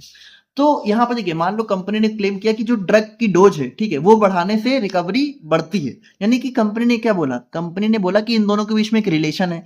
अब यहाँ पे देखो नल हाइपोथेसिस क्या बोलती है, नो रिलेशनशिप, यानी यहाँ पे क्या हुआ कि यहाँ पे अगर हम लोग नल हाइपोथेसिस लेंगे तो नल हाइपोथेसिस बोलेगा कि नहीं, ड्रग की डोज और रिकवरी में कोई भी रिलेशन नहीं है, यानी आप लोग ड्रग की डोज बढ़ाओ चाहे घटाओ उससे रिकवरी पे कोई फर्क नहीं पड़ता, ये बन गए नल हाइपोथेसिस। और अल्टरनेटिव क्या बनेगी कि हाँ ड्रग डोज और रिकवरी में रिलेशन है, ठीक है, यानी डोज बढ़ाओगे तो रिकवरी बढ़ेगी, डोज घटाओगे तो रिकवरी बढ़ेगी घटेगी, ठीक है, मतलब इनके बीच में कुछ ना कुछ रिलेशन है। तो ये हो गया हमारा अल्टरनेटिव। तो आप लोग समझ के देखो वही चीज है कि आप लोग को थोड़ा सा दिमाग लगा के इन सारी बातों को ध्यान में रख के नल हाइपोथेसिस सिलेक्ट करनी होगी। अच्छा देखो इन तीनों एग्जांपल में आपने एक कॉमन चीज देखी कि इन तीनों एग्जाम्पल में एक चीज आपको दिख रही है कि जैसे कंपनी ने जो क्लेम दिया है उसका जस्ट उल्टा हमारा नल हाइपोथेसिस में आ रहा है। तो आप लोग ये सोच रहे होंगे कि अच्छा तो बहुत सिंपल तो है, जब भी मुझे कोई क्वेश्चन दिखेगा तो उसका जस्ट उल्टा हमारा नल हाइपोथेसिस होगा। तो अब यहाँ पे देखो, अब इसी के लिए आप लोग के पास सामने एक और एग्जाम्पल आ जाता है। तो अब इस एग्जाम्पल में आप लोग मुझे बताओ कि अगर आप लोग इस वाले प्रिंसिपल को लगाओ कि एवरी टैब, एक कंपनी ने क्लेम किया कि उसने यहाँ पे मान लो एक बैच है, ठीक है, मान लो 032 बैच का नंबर है, ठीक है। तो 032 बैच के अंदर जितनी भी टैबलेट बनी है उन सभी टैबलेट का जो एवरेज वेट है वो कितना है, 5 mg। ये कंपनी का क्लेम है। बहुत ध्यान से सुनना, कंपनी ने क्लेम क्या दिया कि कंपनी ने एक बैच के अंदर मान लो जो है ये 032 टैबलेट का नंबर नहीं है बल्कि बैच का बैच नंबर है, समझ रहे हो। मतलब अब देखो इसको हटा दो, ठीक है। मान लो एक बैच में हमारी मान लेते हैं 10,000 टैबलेट मान लो बन रही है एक बैच में। तो कंपनी बोल रही है कि इन 10,000 टैबलेट का जो एवरेज वेट है, एवरेज वेट वो कितना है, वो है 5 mg, ठीक है। तो अब यहां पे देखो, अब यहां पे आप मुझे बताओ कि नल हाइपोथेसिस क्या होगी और अल्टरनेटिव क्या होगी। तो ज्यादातर लोग सोच रहे होंगे कि नल हाइपोथेसिस होगी कि एवरेज वेट नहीं है 500 mg, और अल्टरनेटिव बनेगी कि हाँ एवरेज वेट है 500 mg। बट नहीं, यहाँ पे जस्ट उल्टा हो जाता है। देखो ये बहुत इंपॉर्टेंट टॉपिक है, ये वाला बहुत इंपॉर्टेंट एग्जांपल हो जाता है कि जब भी एवरेज वेट की बात होगी, बहुत ध्यान सुनना, जब भी एवरेज वेट की बात होगी, ठीक है, कंपनी के क्लेम में या फिर क्लेम में जब भी एवरेज की बात हो रही होगी, एवरेज वेट नहीं एवरेज की बात हो रही होगी, जब भी मीन की बात हो रही होगी, मीन की, तो वो हमेशा यहाँ पे नल हाइपोथेसिस बराबर ही मानेगा। मतलब कंपनी ने जितना क्लेम किया है नल हाइपोथेसिस भी मानेगा कि हाँ उतना ही है, और अल्टरनेटिव मानेगा कि ये उतना नहीं है। ये बहुत इंपॉर्टेंट चीज है, ठीक है। तो ये थोड़ा सा ध्यान से रखना। अब यहाँ पे देखो, अगर आप लोग सोचो कि ये कैसे हो गया भाई, नल हाइपोथेसिस की डेफिनेशन के अकॉर्डिंग ये कैसे हो जाएगा, तो देखो यहाँ पे नल हाइपोथेसिस की डेफिनेशन क्या बोलती है, नो डिफरेंस। नो डिफरेंस का मतलब क्या है कि कंपनी ने अगर बोला है कि हाँ एवरेज वेट 500 mg है, तो नल हाइपोथेसिस मानती है कि हाँ एवरेज वेट 500 mg ही है, वो डिफरेंस मानती ही नहीं है। लेकिन यहाँ पे अल्टरनेटिव क्या मानेगा कि हाँ डिफरेंस है, ठीक है। तो यहां पे वही चीज है कि ये गलती मत करना कि कंपनी के क्लेम से आप लोग नल या फिर जो है मतलब इसका ऐसे यहां से कोई रिलेशन मत लगाना। रिलेशन आप लोगों को हमेशा अपने दिमाग में 3 बातें रखनी है, no effect, no difference, no relationship. जैसे यहाँ पे इस वाले एग्जाम्पल में आप लोग को देखना है कि भाई नल हाइपोथेसिस बोलती है कि कोई डिफरेंस नहीं है, तो कोई डिफरेंस ना होने का मतलब क्या है कि कंपनी ने बोला है एवरेज वेट 500 mg है, तो हाँ एवरेज वेट 500 mg ही होगा। जैसे यहाँ पे अगर आप लोग देखो कि कंपनी क्या बोल रही है, ड्रग इज इफेक्टिव, तो नल हाइपोथेसिस क्या बोलती है, नो इफेक्ट। तो ड्रग क्या हो, तो नल हाइपोथेसिस बनेगी कि ड्रग हैज नो इफेक्ट। उसके बाद मान लो क्लेम है कि drug is more effective than drug B, तो यहाँ पे नल हाइपोथेसिस क्या बोलती है, नो डिफरेंस। तो नो डिफरेंस का मतलब यहाँ पे क्या लगेगा कि यहाँ पे जो ड्रग ए है, ठीक है, और ड्रग बी है, उनके बीच में कोई डिफरेंस नहीं है। उसके बाद नो रिलेशनशिप, तो कंपनी बोलती है कि ड्रग डोज और रिकवरी के बीच में एक रिलेशन है, तो नल हाइपोथेसिस क्या बोलेगा कि नहीं कोई रिलेशन नहीं है। तो देखो ये जो 4 एग्जांपल मैंने आप लोग को दिए ये बहुत इंपॉर्टेंट है, क्योंकि इसी तरह के एग्जांपल आप लोग को ज्यादातर जो है देखने को मिलते हैं नल हाइपोथेसिस या फिर हाइपोथेसिस के अंदर। तो ये 4 एग्जांपल आई होप कि आप लोग समझ गए होंगे कि इसमें आप लोग को नल हाइपोथेसिस कैसे सिलेक्ट करनी है। अब जब नल आपने सिलेक्ट कर लिया तो अल्टरनेटिव जस्ट इसका उल्टा हो जाता है। बस इतनी बात आप लोग को ध्यान में रखनी है। आई नो थोड़ा सा ज्यादा टाइम लग रहा है, बट बिलीव मी इस चीज को समझना बहुत जरूरी है। बाकी देखिए ये हमारा एग्जिस्टिंग बिलीफ या फिर स्टेटस को रिप्रेजेंट करता है, ठीक है, और it assumes that any observed difference occurs only due to random chance. मतलब देखो वही चीज है कि ये क्या मान रहा है, ये मान रहा है कि कोई डिफरेंस नहीं है। तो अगर यहाँ पे मान लो कंपनी बोल रही है कि ड्रग ए और ड्रग बी में डिफरेंस है, तो ये मानता है कि ये बस एक चांस है, मतलब ये ना एक लक है, बाकी एक्चुअल में कोई डिफरेंस नहीं है। तो यहाँ पे देखो वही बात है कि नल हाइपोथेसिस बोलती है कि एक्चुअल में कोई डिफरेंस नहीं है, जबकि अल्टरनेटिव क्या बोलेगी इस केस में अल्टरनेटिव जस्ट इसका उल्टा हो जाएगा। तो अल्टरनेटिव बोलेगी कि हाँ डिफरेंस है। उसके बाद इसको हम लोग यहाँ पे एच नॉट से डिनोट करते हैं। बाकी एग्जांपल के लिए a company claims average weight of a tablet is 80 mg, ठीक है। तो एक कंपनी बोल रही है कि एवरेज वेट 80 mg है, 80 mg है, तो हाँ नल हाइपोथेसिस बोल रही है कि हाँ ठीक है 80 mg है भाई, मैं कोई डिफरेंस मान ही नहीं रहा हूँ। और वहीं पे अगर हम लोग यहाँ पे अल्टरनेटिव हाइपोथेसिस की बात करें तो इसको हम लोग यहाँ पे जो है H1 या फिर HA से डिनोट करते हैं, रिप्रेजेंट करते हैं। और ये हमारी एक स्टेटिस्टिकल स्टेटमेंट होती है जो कि मानती है कि कोई रियल इफेक्ट है, कोई डिफरेंस है, रिलेशनशिप है। तो वही चीज है यहाँ पे देखो जस्ट इसका उल्टा हो जाता है, it is the opposite of the null hypothesis. और बाकी in simple words alternative hypothesis means that something new is happening. तो यहाँ पे देखो नल हाइपोथेसिस क्या मान के चलता है, नल हाइपोथेसिस मान के चलता है कि कोई भी डिफरेंस नहीं है, जबकि जब कोई डिफरेंस हो जाता है या फिर कोई इफेक्ट हो जाता है तो इसका मतलब भाई कुछ नई चीज हो गई। तो नई चीज का मतलब कि अल्टर जो नल हाइपोथेसिस है वो यहाँ पे रिजेक्ट हो गई, वो काम नहीं करी। तो जब नल हाइपोथेसिस फेल हो जाती है तो अल्टरनेटिव हाइपोथेसिस यहाँ पे क्या होती है, एक्सेप्ट हो जाती है। बाकी देखिए when researcher perform a statistical test they start with the null hypothesis. अब देखो वही चीज है, बहुत ध्यान से सुनना कि जैसे जब भी मान लो आप लोगों को कोई रिसर्च स्टार्ट करनी है तो रिसर्च स्टार्ट करने के लिए सबसे पहले आप लोग को नल हाइपोथेसिस को सिलेक्ट करना होगा। जैसे अगेन वही चीज है कि मान लो कोई भी क्वेश्चन आप लोग को दिया है तो उसको अगर आप लोग को सॉल्व करना है तो आप लोग को सबसे पहले नल हाइपोथेसिस पता करनी है या फिर नल हाइपोथेसिस जो है सिलेक्ट करना है। जब नल हाइपोथेसिस आपने सिलेक्ट कर ली तो अल्टरनेटिव में जस्ट आप उसका उल्टा कर सकते हो, या फिर क्वेश्चन में भी कभी कभी दिया होता है, ठीक है, तो उसके अकॉर्डिंग भी कर सकते हो। बाकी जस्ट इसका उल्टा ही होता है, आप इतना समझो, है ना। और बाकी देखिए if the data shows strong evidence against the null hypothesis then the null hypothesis is rejected and the alternative hypothesis is accepted. अब देखो इस बात को बहुत ध्यान से सुनना। अब देखो एक चीज समझना, चूंकि चूंकि जो नल हाइपोथेसिस है, ठीक है, और जो हमारी यहाँ पे अल्टरनेटिव हाइपोथेसिस है, अल्टरनेटिव, ये दोनों क्या है, ये दोनों एक दूसरे की जस्ट अपोजिट है कि नहीं है भाई। अल्टरनेटिव क्या होता है, नल का जस्ट अपोजिट होता है। तो आप ये समझो कि इन दोनों में से कोई एक बात ही तो सही हो सकती है भाई, या तो नल हाइपोथेसिस सही होगी या तो अल्टरनेटिव सही होगी, दोनों एक साथ कभी नहीं सही हो सकती। जैसे एग्जांपल के लिए मान लो आप ये सारे एग्जांपल देखो, ठीक है, तो इसमें पहला वाला एग्जांपल मान लो देखो, तो नल क्या बोल रहा है, नल बोल रहा है कि जो सारे टैबलेट है उनका एवरेज वेट 500 mg है, और अल्टरनेटिव क्या बोल रहा है, एवरेज वेट 500 mg नहीं है। तो दो ही चीजें तो हो सकती हैं, या तो एवरेज वेट 500 mg होगा और या तो नहीं होगा। भाई ये दोनों चीजें कभी थोड़ी हो सकती है कि एवरेज वेट 500 mg हो भी और ना भी हो, समझ रहे हो, बहुत लॉजिकल है। जैसे मान लो यहाँ पे इस वाले एग्जांपल में देखो, तो ये क्या बोल रहा है कि नल बोल रहा है कि ड्रग हैज नो इफेक्ट और अल्टरनेटिव बोल रहा है कि ड्रग हैज इफेक्ट। तो या तो ड्रग का इफेक्ट नहीं होगा और या तो इफेक्ट होगा, दोनों चीजें साथ में नहीं हो सकती कि ड्रग का कोई इफेक्ट ना भी हो और ड्रग का इफेक्ट हो भी, है ना। जैसे यहाँ पे या तो ड्रग है और ड्रग भी में कोई डिफरेंस नहीं होगा और या तो ड्रग है और ड्रग भी में डिफरेंस होगा, ऐसा थोड़ी हो सकता है कि डिफरेंस हो भी और ना भी हो। मतलब देखो सिंपल सी बात है कि अगर नल हाइपोथेसिस रिजेक्ट हो जाती है, मतलब अगर जो एविडेंस है, मतलब जब हम लोग यहाँ पे कैलकुलेशन करेंगे, देखो हम लोग टेस्ट करते हैं ना, हाइपोथेसिस को हम लोग यहाँ पे टेस्ट करते हैं। टेस्ट करने के लिए ये सारे स्टेप्स हम लोग फॉलो करते हैं, अभी हम लोग टेस्टिंग देखने वाले हैं। तो आप इतना समझो कि टेस्ट करने के बाद अगर जो रिजल्ट है, ठीक है, अगर वो रिजल्ट ऐसा आया कि नल हाइपोथेसिस के अगेंस्ट में आया तो नल हाइपोथेसिस को हम लोग रिजेक्ट कर देते हैं। अच्छा, जब हमने नल हाइपोथेसिस को रिजेक्ट कर दिया तो अल्टरनेटिव हाइपोथेसिस क्या होगी, अपने आप एक्सेप्ट हो जाएगी। बेसिकली नल रिजेक्ट हो जाती है, अल्टरनेटिव एक्सेप्ट हो जाती है। बाकी अब देखो एक चीज समझो कि एग्जांपल के लिए जैसे मान लो ये वाला एग्जांपल लो कि एवरेज वेट, अगर नल हाइपोथेसिस बोल रहे कि एवरेज वेट 80 mg है तो अल्टरनेटिव क्या बोलेगी कि एवरेज वेट नहीं है 80 mg, सिंपल, इसकी जस्ट अपोजिट होती है। तो आई होप कि अब आप लोग यहाँ पे थोड़ा सा समझ पाए होगे नल और अल्टरनेटिव हाइपोथेसिस। और बाकी अब हम लोग यहाँ पे फाइनली बात करते हैं अपने बहुत इंपॉर्टेंट कॉन्सेप्ट के बारे में, जो कि हमारा हो जाता है हाइपोथेसिस टेस्टिंग। देखो हाइपोथेसिस टेस्टिंग का मतलब क्या होता है कि जैसे हम मान लो कंपनी ने कोई क्लेम दिया, जैसे मान लो कंपनी ने क्लेम दिया कि ड्रग हमारी इफेक्टिव है, या फिर जो भी ड्रग का एवरेज वेट है एक बैच का वो 500 mg है। तो अब यहाँ पे कंपनी ने क्लेम दे तो दिया, लेकिन अब हमें इसको टेस्ट भी करना है, ठीक है। तो इसको टेस्ट करने के लिए हम लोग परफॉर्म करते हैं हाइपोथेसिस टेस्टिंग।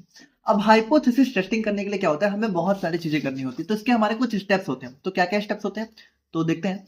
सबसे पहला स्टेप होता है state null and alternate hypothesis. तो देखो सबसे पहला स्टेप यही होता है कि जब भी कंपनी ने कोई क्लेम दिया है, अगर मान लो कंपनी बोल रही है कि उसके हर बैच के हर टैबलेट का जो साइज है एक बैच के वो 500 mg है, तो सबसे पहले आप लोग को अल्टरनेट नल हाइपोथेसिस बनानी है। तो नल हाइपोथेसिस क्या बनेगी, नल हाइपोथेसिस बोलता है कि कोई भी डिफरेंस नहीं होता है, तो कंपनी ने जो बोला है वही होगा। तो नल हाइपोथेसिस बोलती है कि हाँ एवरेज वेट, अच्छा देखो एवरेज वेट को हम लोग यहाँ पे मतलब एवरेज वेट को म्यू से जनरली जो है डिनोट करते हैं, ठीक है।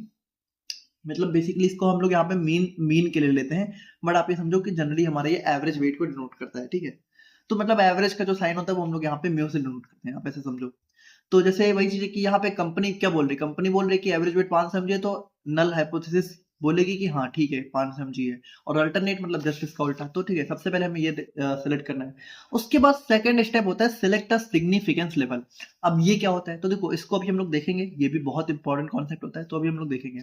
उसके बाद हमें सेलेक्ट एप्रोप्रिएट टेस्ट। अब देखो जो हाइपोथेसिस टेस्टिंग होती है, तो इसको टेस्ट करने के लिए कोई एक टेस्ट नहीं होते बल्कि बहुत सारे टेस्ट होते हैं। तो फॉर एग्जाम्पल मान लो एक जनरल के लिए कि मान लो जैसे हम लोगों ने लास्ट वीडियो में सैंपल देखा था, सैंपल हमारे दो टाइप के होते थे, एक होता था लार्ज सैंपल, एक होता था स्मॉल सैंपल।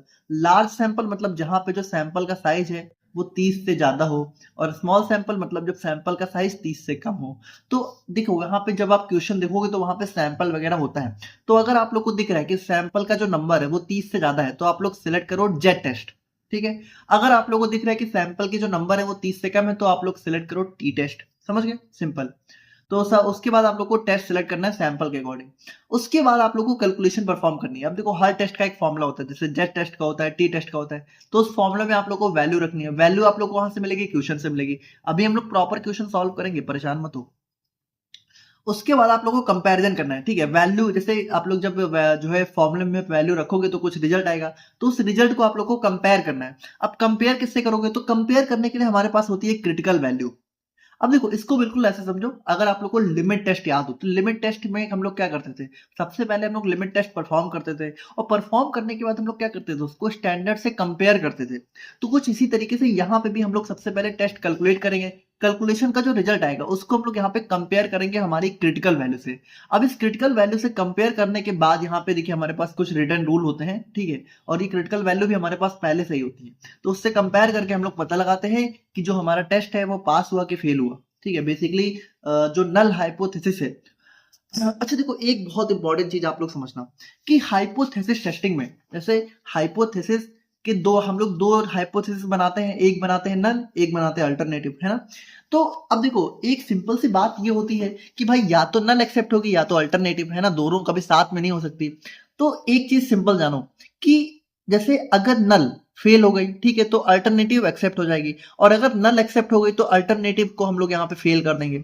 लेकिन यहाँ पे एक इंपॉर्टेंट कॉन्सेप्ट क्या होता है रिसर्च में, कि जब भी हम लोग यहाँ पे हाइपोथेसिस की टेस्टिंग करते हैं तो हम लोग हमेशा नल हाइपोथेसिस की टेस्टिंग करते हैं, ठीक है। हम लोग अल्टरनेटिव हाइपोथेसिस के साथ कोई भी जो है टेस्टिंग वगैरह नहीं करते हैं। मतलब आप ये समझो कि जो भी टेस्टिंग होती है वो नल हाइपोथेसिस पर होती है।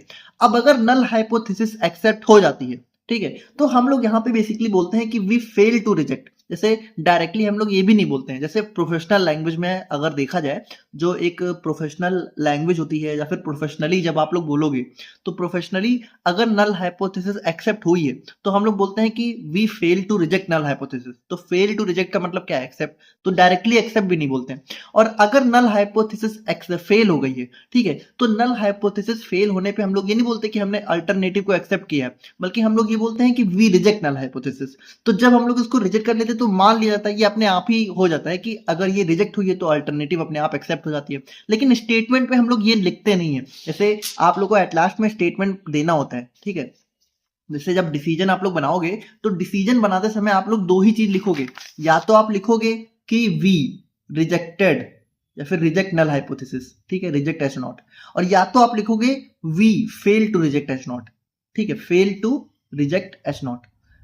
समझ लो आप लोग को दो ही स्टेटमेंट लिखने हैं, ये प्रोफेशनल तरीका होता है लिखने का। बाकी आप लोग समझ रहे हो इसका मतलब क्या है। जैसे अगर फेल टू रिजेक्ट का मतलब है कि हमने नल हाइपोथेसिस को एक्सेप्ट कर लिया, और रिजेक्ट करने का मतलब है कि हमने अल्टरनेटिव को एक्सेप्ट कर लिया, समझ रहे हो। लेकिन लिखना आपको ऐसे ही होता है, तो सिंपल है। बाकी आप ये समझो कि जो भी टेस्टिंग होती है वो हम लोग नल हाइपोथेसिस पर परफॉर्म करते हैं, है ना, और कंपेयर करते हैं क्रिटिकल वैल्यू से, और फिर फाइनली हम लोग यहाँ पे डिसीजन लेते हैं। तो डिसीजन हमारा दो ही टाइप का हो सकता है, या तो नल हाइपोथेसिस रिजेक्ट हो जाएगी और या तो एक्सेप्ट हो जाएगी, यानी फेल टू रिजेक्ट हो जाएगी। तो अब हम लोग यहाँ पे क्वेश्चन से देखते हैं अपने इस हाइपोथेसिस टेस्टिंग को।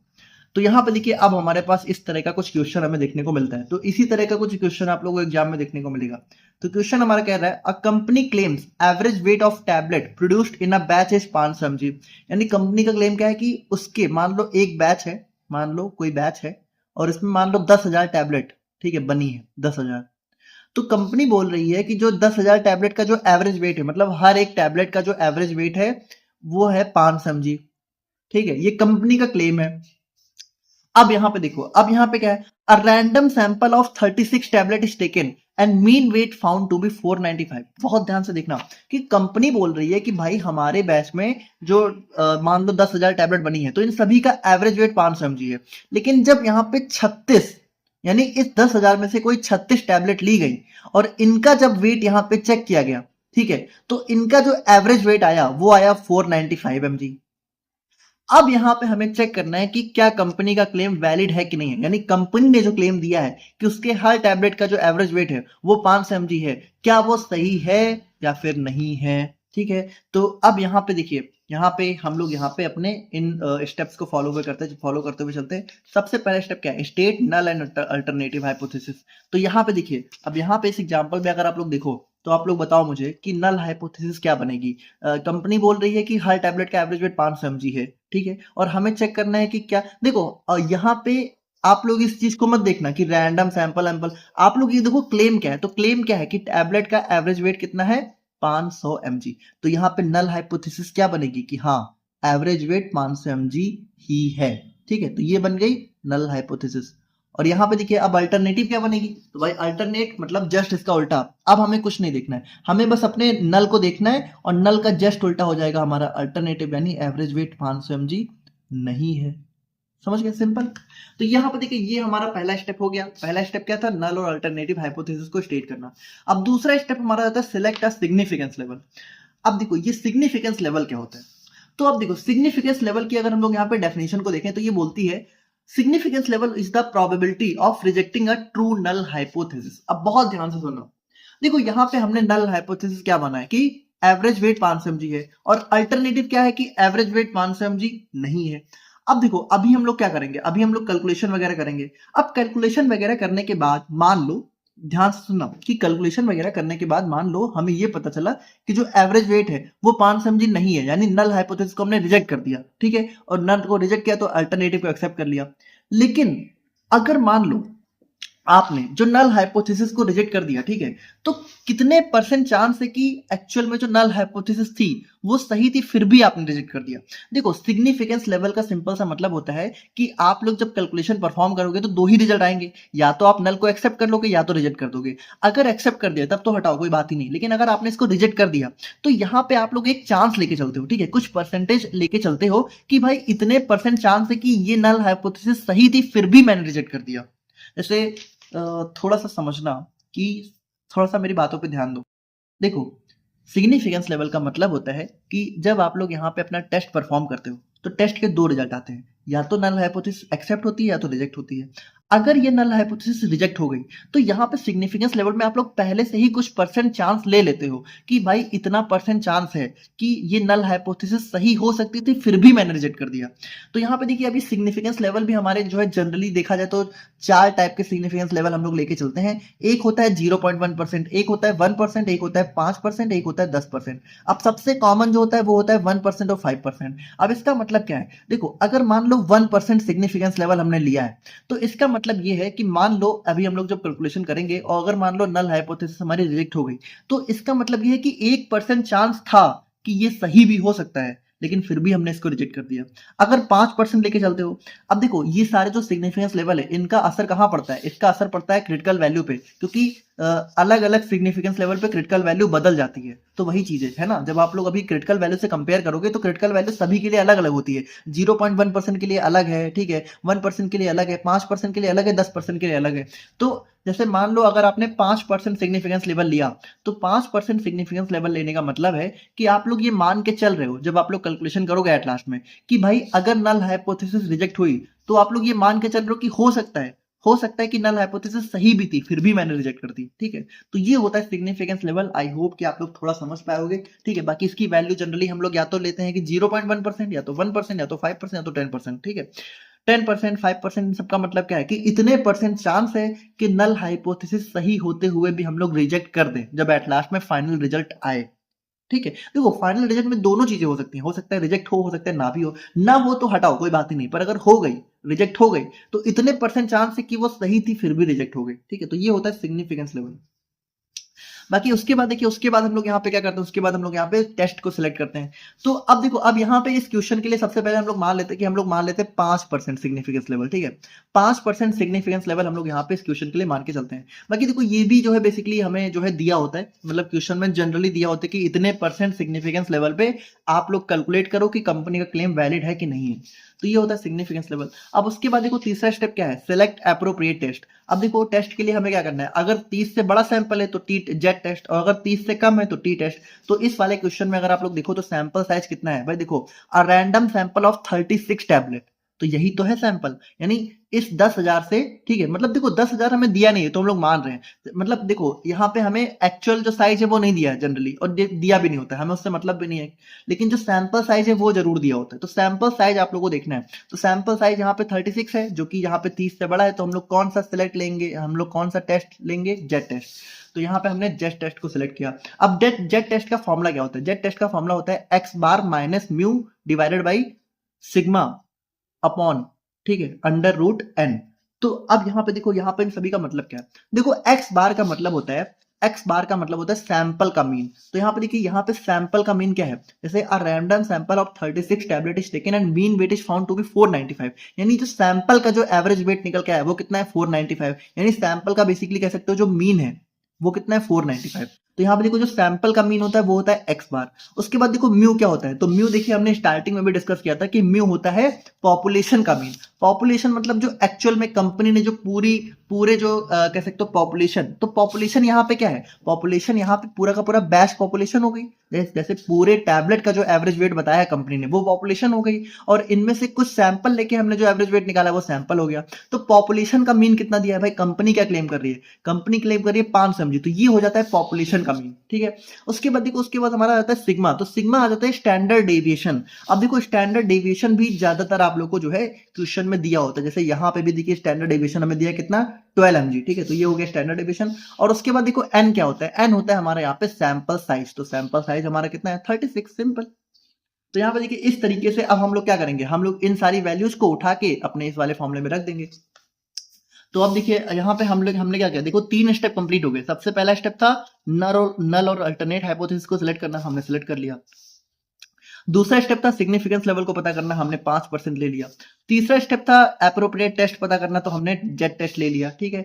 अब चौथा स्टेप क्या है कि परफॉर्म कैलकुलेशन। तो अब हम लोग क्या करेंगे, अब हम लोग यहाँ पे जेड टेस्ट का जो फॉर्मूला है इसमें इन सारी वैल्यूज को रखेंगे और कैलकुलेशन परफॉर्म करेंगे। तो भाई देखिए यहाँ पे अगर आप लोग देखो तो जेड टेस्ट का फॉर्मूला क्या है? एक्स बार की वैल्यू क्या है? एक्स बार की वैल्यू है 495, ठीक है। और उसके बाद माइनस म्यू, तो माइनस म्यू मतलब 500 mg है ना, एवरेज वेट ऑफ पॉपुलेशन। उसके बाद डिवाइडेड बाई हमारा क्या है? डिवाइडेड बाई हमारा यहाँ पे सिग्मा। सिग्मा मतलब स्टैंडर्ड डेविएशन, जो कि कितना है? 12 है, ठीक है। तो 12 हो गया। और सैंपल साइज कितना है? 36। तो divided by under root n, तो सैंपल साइज कितना है? 36।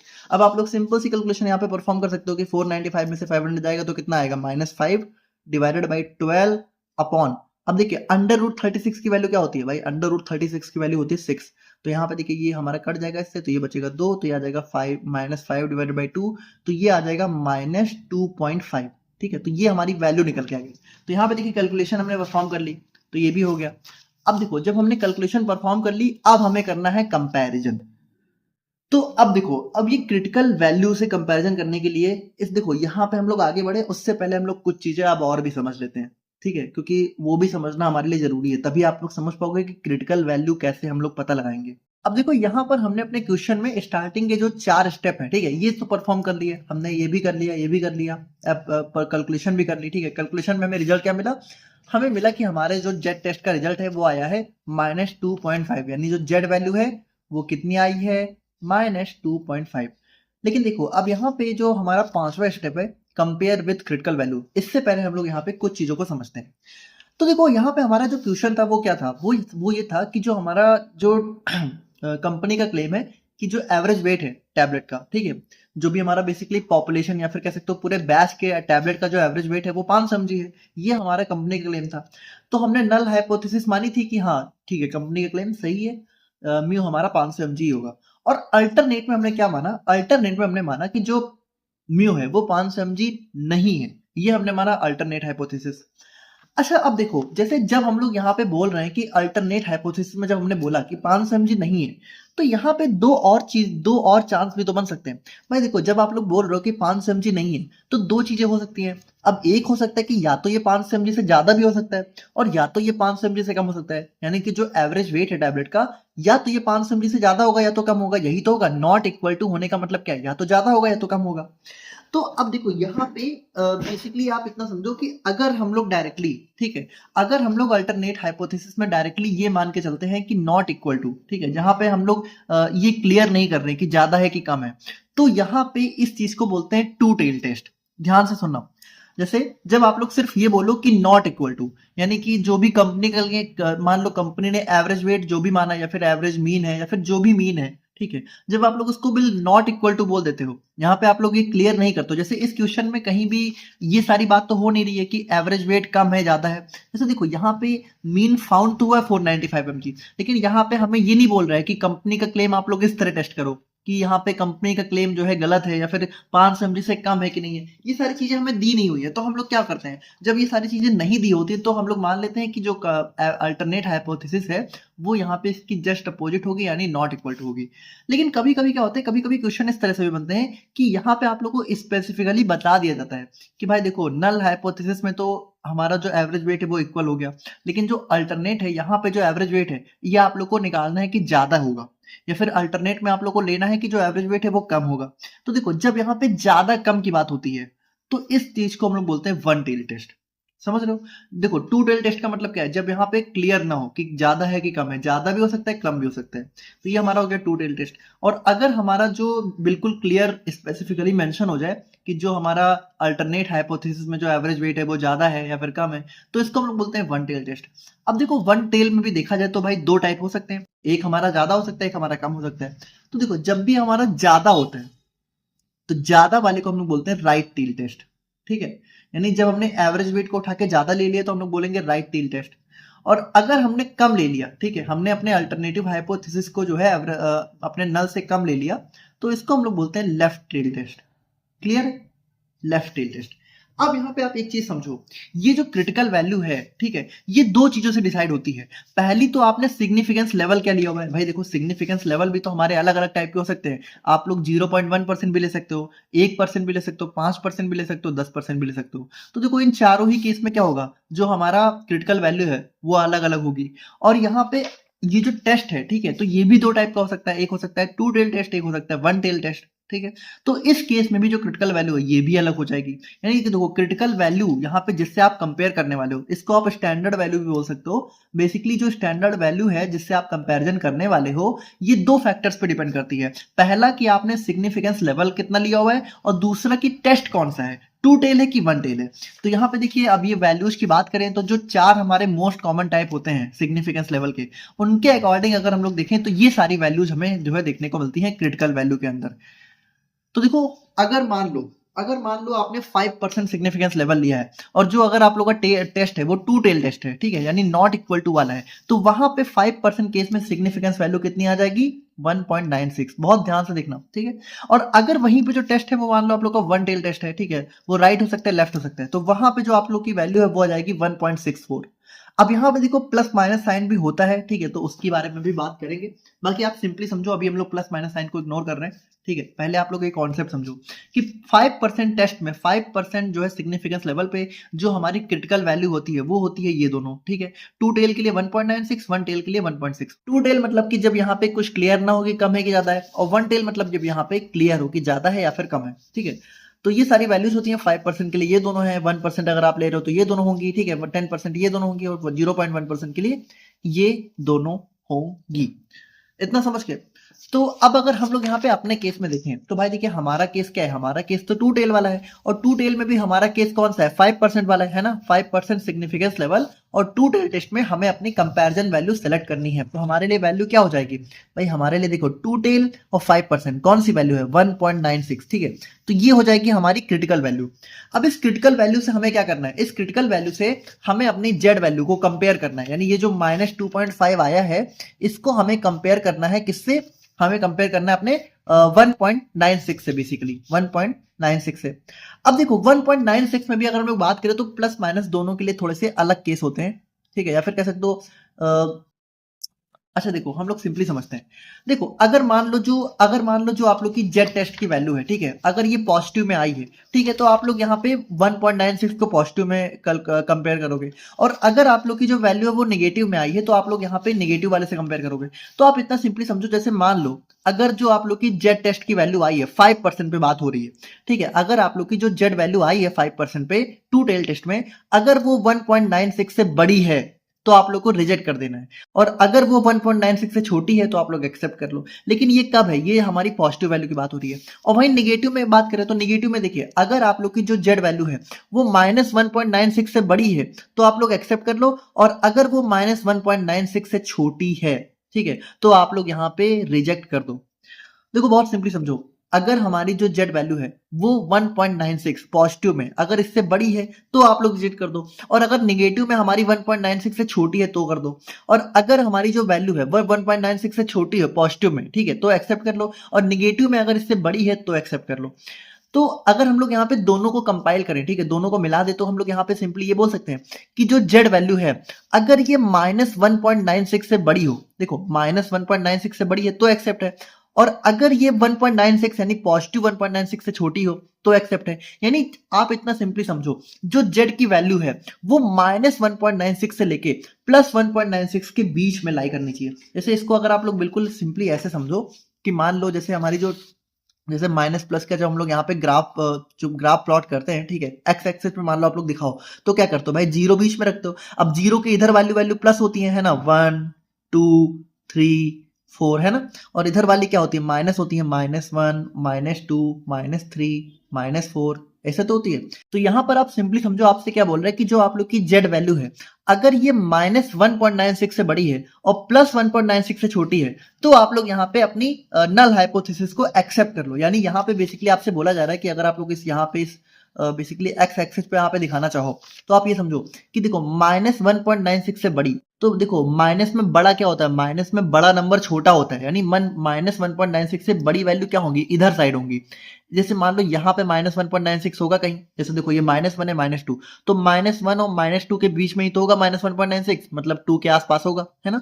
तो -1.96 से बड़ी वैल्यू मतलब कि ये वैल्यू जो है यहाँ से इधर की तरफ होगी, और +1.96 से छोटी, तो देखो +1.96 से छोटी वैल्यू हमारी इधर से इधर की तरफ होगी। यानी कि बेसिकली देखो इस वाली रीजन में, यानी अगर आप लोग की जेड वैल्यू देखो इस वाले रीजन में लाई कर रही है, इस वाले रीजन में देखो -1.96 से बड़ी और +1.96 से छोटी, तो आप लोग क्या करो, तो आप लोग यहाँ पे अपनी नल हाइपोथेसिस को एक्सेप्ट कर लो। और वहीं पे अगर आप लोग की वैल्यू देखो क्या बोल रहे हैं, अगर आप लोग की वैल्यू -1.96 से छोटी है, देखो छोटी छोटी मतलब क्या होगा, देखो अब माइनस में छोटा क्या होता है, बड़ा, यानी छोटी वैल्यू होगी आप लोग की क्या होगी, -2 -3 -4, यानी कि अब अगर आप लोग की वैल्यू इधर साइड या फिर इधर साइड, अब देखो, और प्लस में क्या बोल रहा है कि अगर यहाँ पे 1.96 से बड़ी हो, यानी कि अब देखो 1.96 प्लस में बड़ा क्या होगा, तो वो इधर साइड होगा। यानी आप लोग की वैल्यू अब अगर इस रीजन के बाहर कहीं लाई कर रही है तो आप लोग रिजेक्ट कर दो। तो अब देखो हमारी, अगर हम लोग यहाँ पे अपनी कैलकुलेशन देखें, ठीक है, तो हमारी कैलकुलेशन में बेसिकली देखिए क्या निकल के आया है, हमारी जो वैल्यू निकल के आया है वो -2.5 है।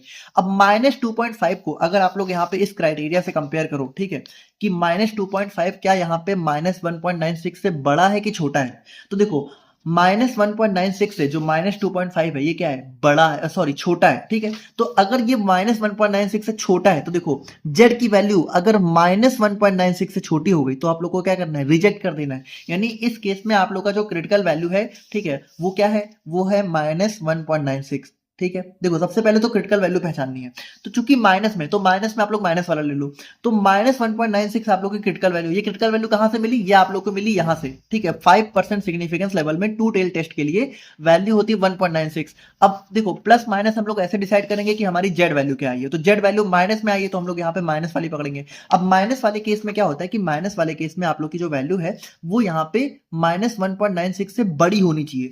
बड़ी का मतलब कि हमारी जो वैल्यू है वो यहाँ पे इधर की तरफ होनी चाहिए, यहाँ से, तो अगर इधर होगी तो एक्सेप्ट, लेकिन अगर छोटी हो गई तो यहाँ पे देखो भाई -2.5, हमारी जो आंसर, हमारा आंसर क्या निकल के आया है, -2.5, तो -2.5 आप लोग देखो तो कहाँ, कुछ यहाँ पे लाई करेगा, यहाँ पे होगा -2.5, ठीक है, इस वाली जगह पे। तो ये वाली जगह देखो कहाँ हो गई, इसके बाहर हो गई, बाहर होने का मतलब यहाँ पे जो जेड टेस्ट है वो रिजेक्ट हो जाएगा, मतलब जेड वैल्यू हमारी रिजेक्ट हो जाएगी, और जेड वैल्यू रिजेक्ट होने का मतलब क्या है कि हमारी नल हाइपोथेसिस यहाँ पे रिजेक्ट हो जाएगी, ठीक है। तो अब यहाँ पे देखिए, अब यहाँ पे फाइनली हमारा, अगर आप लोग देखो तो हमारे 6 स्टेप में क्या था, 5वां स्टेप था कंपेयर विद क्रिटिकल वैल्यू। तो हम लोग जब कंपैरिजन किया तो हमें पता चला कि भाई ये जो 2.5 है, 2.5 ये छोटा है -1.96 से, और अगर ये छोटा है तो यहाँ पे छोटे होने का मतलब क्या है, नल हाइपोथेसिस इज रिजेक्टेड, ठीक है, null hypothesis is rejected, simple. तो यहाँ पे हमने डिसीजन क्या बनाया, हमने डिसीजन ये बनाया कि नल हाइपोथेसिस रिजेक्ट हो गई। और अगर नल हाइपोथेसिस रिजेक्ट हो गई तो नल हाइपोथेसिस क्या बोल रही थी कि हाँ कंपनी का क्लेम सही है। लेकिन अगर नल हाइपोथेसिस रिजेक्ट हो गई यानी कंपनी का क्लेम रिजेक्ट हो गया, यानी यहाँ पे हमारा आंसर क्या निकल गया है कि जो एवरेज वेट है टैबलेट का वो 500 mg नहीं है, वो या तो इससे ज्यादा है या तो कम है। अब ज्यादा कम एग्जैक्टली हम नहीं बता सकते क्योंकि हमने यहाँ पे टू टेल टेस्ट में वैल्यू को कंपेयर किया है।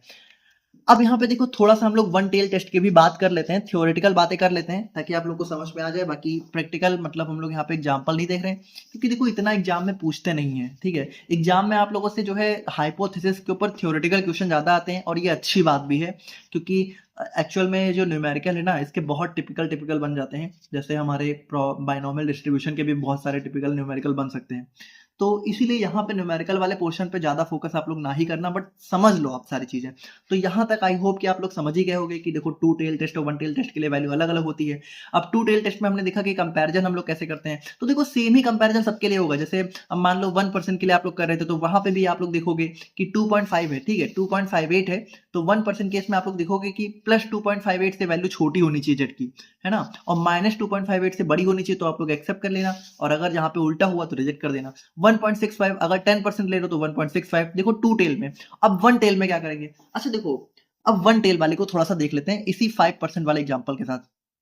तो देखो वन टेल टेस्ट में हमने दो चीजें देखी थी कि वन टेल में दो टाइप होते हैं, एक होता है राइट टेल, एक होता है लेफ्ट टेल, सिंपल सी बात है। तो अब देखो सिंपली समझो, मान लो अगर हमारा राइट टेल टेस्ट है, ठीक है, और 5% सिग्निफिकेंस लेवल है, तो आप लोग को देखना है कि जो जेड की वैल्यू है, तो 5% पे देखो जेड हमारा क्रिटिकल वैल्यू कितनी है 1.64। तो आप लोग को देखना है कि जो जेड की वैल्यू है वो यहाँ पे 1.64 से छोटी होनी चाहिए। बहुत ध्यान से सुनना, राइट टेल टेस्ट में आप लोग को देखना है कि जो आप लोग की यहाँ पे जेड वैल्यू है वो प्लस, ठीक है, प्लस 1.64 से छोटी होनी चाहिए, ठीक है। अगर वो छोटी है तो आप लोग सिंपली एक्सेप्ट कर लो। जैसे एग्जांपल के लिए मान लो कि हमारा एक राइट टेल टेस्ट है, ठीक है, राइट टेल टेस्ट है। मान लो जैसे राइट टेल का मतलब क्या है कि मान लो एच नॉट, ठीक है, एच नॉट हमारा दिया है कि mu is equal to 5 mg, है ना, और एच ए यानी अल्टरनेटिव हाइपोथेसिस आप लोग को दी हुई है कि mu is greater than 5 mg 500। देखो ग्रेटर देन हमारा होता है राइट टेल टेस्ट, ध्यान रखना राइट टेल। तो राइट टेल में आप लोग को क्या करना है कि राइट टेल में मान लो जैसे हमारी जो अब मान लो 5% सिग्निफिकेंस लेवल है, तो हमारी वैल्यू क्या है 5% पे 1.64। तो यहाँ पे देखो राइट में हमेशा आप लोग को पॉजिटिव वाली वैल्यू लेनी है, प्लस 1.64। तो राइट टेल में आप लोग को क्या करना है कि आप लोग को देखना है कि जब आप लोग जेड की कैलकुलेशन करोगे, जेड वैल्यू निकालोगे, जो भी क्वेश्चन आएगा, तो अगर वो यहाँ पे जेड वैल्यू, ठीक है, हमारी बेसिकली लेस है, ठीक है, किससे 1.64 से, तो आप लोग यहाँ पे क्या करो, एच नॉट को एक्सेप्ट कर लो, और अगर वो बड़ी है तो रिजेक्ट कर दो। अब जैसे एग्जांपल के लिए मान लो समझो एक क्वेश्चन आप लोग को दिया हुआ है, वहां पे आप लोग की जेड वैल्यू निकल के आई 1.3, ठीक है, तो 1.3 अगर निकल गया है तो 1.3 क्या है 1.64 से छोटा है, तो आप लोगों को क्या करना है, जो है एच नॉट एक्सेप्ट कर लेना है, ठीक है। और वहीं पे मान लो अगर हमारा कुछ ऐसा आ जाए कि 2.4, ठीक है, तो 2.4 क्या है 1.64 से बड़ा है, तो एच नॉट क्या करो, रिजेक्ट कर दो। अच्छा बहुत इंपॉर्टेंट बात कि अब जेड की वैल्यू आप लोग को देखनी है कि 1.64 से कम होनी चाहिए बस। अब पॉजिटिव नेगेटिव आप लोग को देखना ही नहीं है। मतलब जैसे मान लो अगर हम लोग बात करें कि जेड की वैल्यू मान लो निकल के आ जाए -2.4, तब तो आप लोग क्या करोगे, क्या आप लोग यहाँ पे इसको एक्सेप्ट करोगे कि रिजेक्ट करोगे। तो भाई देखो पॉजिटिव राइट टेल टेस्ट में क्या बोल रहा है कि जेड की वैल्यू 5% सिग्निफिकेंस लेवल पे प्लस 1.64 से छोटी होनी चाहिए। तो छोटी की बात करें तो भाई -2.4 भी तो 1.64 से छोटा है, तो यहाँ पे ये भी हमारा क्या होगा, एच नॉट एक्सेप्ट होगा अगर ऐसी कोई वैल्यू भी आती है तो भी, ठीक है। तो इस चीज को समझना। तो ये हमारा हो जाता है बेसिकली जो है राइट टेल टेस्ट के लिए। और वहीं पे अगर हम लोग यहाँ पे बात करें अपने लेफ्ट टेल टेस्ट के लिए, तो देखो अब वन टेल में वैल्यू तो सेम ही रहेगी, लेकिन राइट टेल में हम लोग यहाँ पे पॉजिटिव वाले नंबर्स को देखते हैं, और लेफ्ट टेल में हम लोग क्या करते हैं, इसी 1.64 को निगेटिव में ले लेंगे, ठीक है। तो अब यहाँ पे आप लोग को देखना है कि अगर कोई लेफ्ट टेल टेस्ट है, लेफ्ट टेल टेस्ट का मतलब कि मान लो अगर म्यू दिया है, मान लो एच नॉट दिया है म्यू इक्वल टू 500, तो यहाँ पे एच ए दिया होगा म्यू इज लेस देन, ठीक है, लेस देन 500। तो लेस देन वाले केस में आप लोग को जो है जेड वैल्यू कैलकुलेट करनी है, और जो जेड वैल्यू निकल के आएगी, ठीक है, अगर वो -1.64 से बड़ी है, -1.64 से बड़ी है, ठीक है, तो आप लोग एक्सेप्ट कर लो। और अगर वो -1.64 से बेसिकली छोटी है तो आप लोग यहाँ पे क्या कर दो, रिजेक्ट कर दो। तो देखो छोटी होने का मतलब कि फिर वो -2 -3 -4 ऐसा कुछ होगी। तो देखो ये आप लोगों को करना है लेफ्ट टेल में, ठीक है। और राइट टेल में आप लोगों को देखना है कि राइट टेल में जो वैल्यू है वो वो 1.64 से छोटी होनी चाहिए, भले वो माइनस में हो चाहे प्लस में हो। लेकिन लेफ्ट टेल में आप लोग को जो है बेसिकली देखना है कि जो 1.64 है वो माइनस।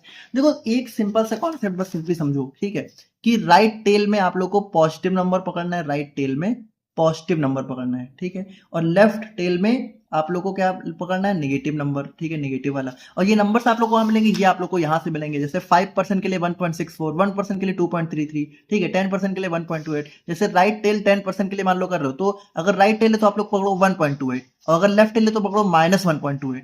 अब जेड वैल्यू आप लोगों को कैसे देखनी है कि जेड वैल्यू 1.28 से छोटी है राइट टेल में, ठीक है, तो आप लोग एक्सेप्ट कर लो। और अगर लेफ्ट टेल के लिए तो जेड वैल्यू हमारी जो है -1.28 से बड़ी है, तो एक्सेप्ट कर लो, ठीक है। तो सिंपल है। जैसे अब देखो -1.28 से बड़ी मतलब कुछ भी, अब चाहे वो पॉजिटिव में हमारी 4 ही क्यों ना आ जाए, ठीक है, तो पॉजिटिव 4 भी तो हमारा -1.28 से बड़ा है, तो ये हमारा एक्सेप्ट होगा लेफ्ट टेल में।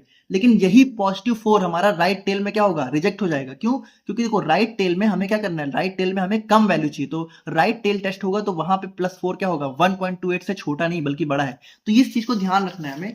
आई नो थोड़ा कंफ्यूजिंग है, बट वही बात है कि थोड़ा सा प्लीज कॉपी पेन लेके बैठो। ऑल द नोट्स में मैंने सारी चीजें मेंशन कर दी है, एक बार आप नोट्स देख लोगे तो सारी चीजें आप लोग को रिवाइज हो जाएंगी। बट फिर भी थोड़ा सा यहाँ पे अगर आप कॉपी पेन लेते बैठते हुए चलोगे तो सारी चीजें समझ में आएंगी। बहुत मैंने बहुत क्लियरली सारी चीजें एक्सप्लेन करी हुई हैं आप लोग को, ठीक है। अगर आप लोग समझ रहे हो तो समझ में आ रहा होगा, ठीक है। देखो अगेन ये होता है सिग्निफिकेंस लेवल, ये होता है 2 टेल 1 टेल टेस्ट, इन दोनों के लिए वैल्यू दी होती है, ठीक है। 2 टेल टेस्ट के लिए हमारी वैल्यू ये सारी होती है। अब 2 टेल टेस्ट में हमें जो है जेड की वैल्यू देखनी होती है कि -1.96 से बड़ी हो और +1.96 से छोटी हो 5% में, ठीक है। 1% में हम लोग देखेंगे कि -2.58 से बड़ी हो और +2.58 से छोटी हो, ठीक है। तो देखो 2 टेल में हम लोग यहाँ पे जो है लेवल डिसाइड कर लेते हैं कि 2 टेल में जो जेड वैल्यू है वो माइनस और प्लस के बीच में होनी चाहिए। जैसे आप सिंपली समझो कि जो भी वैल्यू दी है 2 टेल में, ठीक है, मान लो ये 1% के लिए 2.58 दिया है, तो अब जेड की वैल्यू इस -2.58 से बड़ी और +2.58 से छोटी होनी चाहिए, यानी कि इसके बीच में होनी चाहिए, ठीक है। लेकिन वहीं पे राइट और लेफ्ट टेल में यहाँ पे बीच बीच वाला कोई सिस्टम नहीं होता। राइट टेल में सिंपल सी बात है कि 1.64 से छोटी हो। अब चाहे वो माइनस में कितना भी छोटा हो जाए, चाहे वो -10 हो जाए, -100 हो जाए, तब भी आप लोग एक्सेप्ट करोगे। और लेफ्ट टेल में -1.64 से बड़ा, अब वो कुछ भी हो सकता है, वो +2 +100 भी हो जाए, तब भी आप लोग एक्सेप्ट करोगे। तो इस चीज को थोड़ा सा समझना, ठीक है, कई बार कंफ्यूजन हो जाती है। आई होप कि आप लोग समझ पा रहे होगे, ठीक है। तो ये होता है। बाकी यहाँ पे देखिए, यहाँ पे हमने जो है बेसिकली इस एग्जांपल से बहुत अच्छे से समझा, ठीक है, कि हमारा किस तरीके से हमारे हाइपोथेसिस में हम लोग यहाँ पे सिलेक्शन करते हैं। सबसे पहले हम लोग यहाँ पे नल और अल्टरनेट हाइपोथेसिस सेलेक्ट करते हैं, फिर हम लोग सिग्निफिकेंस लेवल डिसाइड करते हैं, फिर हम लोग यहाँ पे टेस्ट चूज करते हैं सैंपल के बेसिस पे, ठीक है। 30+ है तो जेड टेस्ट, 30 से कम है तो टी टेस्ट हम लोग देखेंगे अपने नेक्स्ट लेक्चर में। परफॉर्म कैलकुलेशन, उसके बाद हम लोग यहाँ पे कैलकुलेशन करते हैं, दोनों का फॉर्मुला होता है, ठीक है। उसके बाद वैल्यूज को रखते हैं, फिर क्रिटिकल वैल्यू से कंपेयर करते हैं। क्रिटिकल वैल्यू कैसे डिसाइड होती है, दो चीजों पे, पहला 2 टेल टेस्ट है कि 1 टेल टेस्ट है, और दूसरा कि सिग्निफिकेंस लेवल आपने क्या लिया हुआ है, ठीक है। तो उसके बाद आप लोग को यहाँ पे डिसीजन जो है लेना होता है। तो ये हमारा सिंपल सा होता है हाइपोथेसिस टेस्टिंग। आई होप कि आप लोग समझ गए होंगे, ठीक है। देखिए ये चीजें कई लोगों को नहीं समझ में आती है, तो अगर आप लोगों को समझ में आया है तो प्लीज मुझे कमेंट करके बताइएगा कि हाँ आप लोग को यहाँ तक सारी चीजें समझ में आ गई हैं।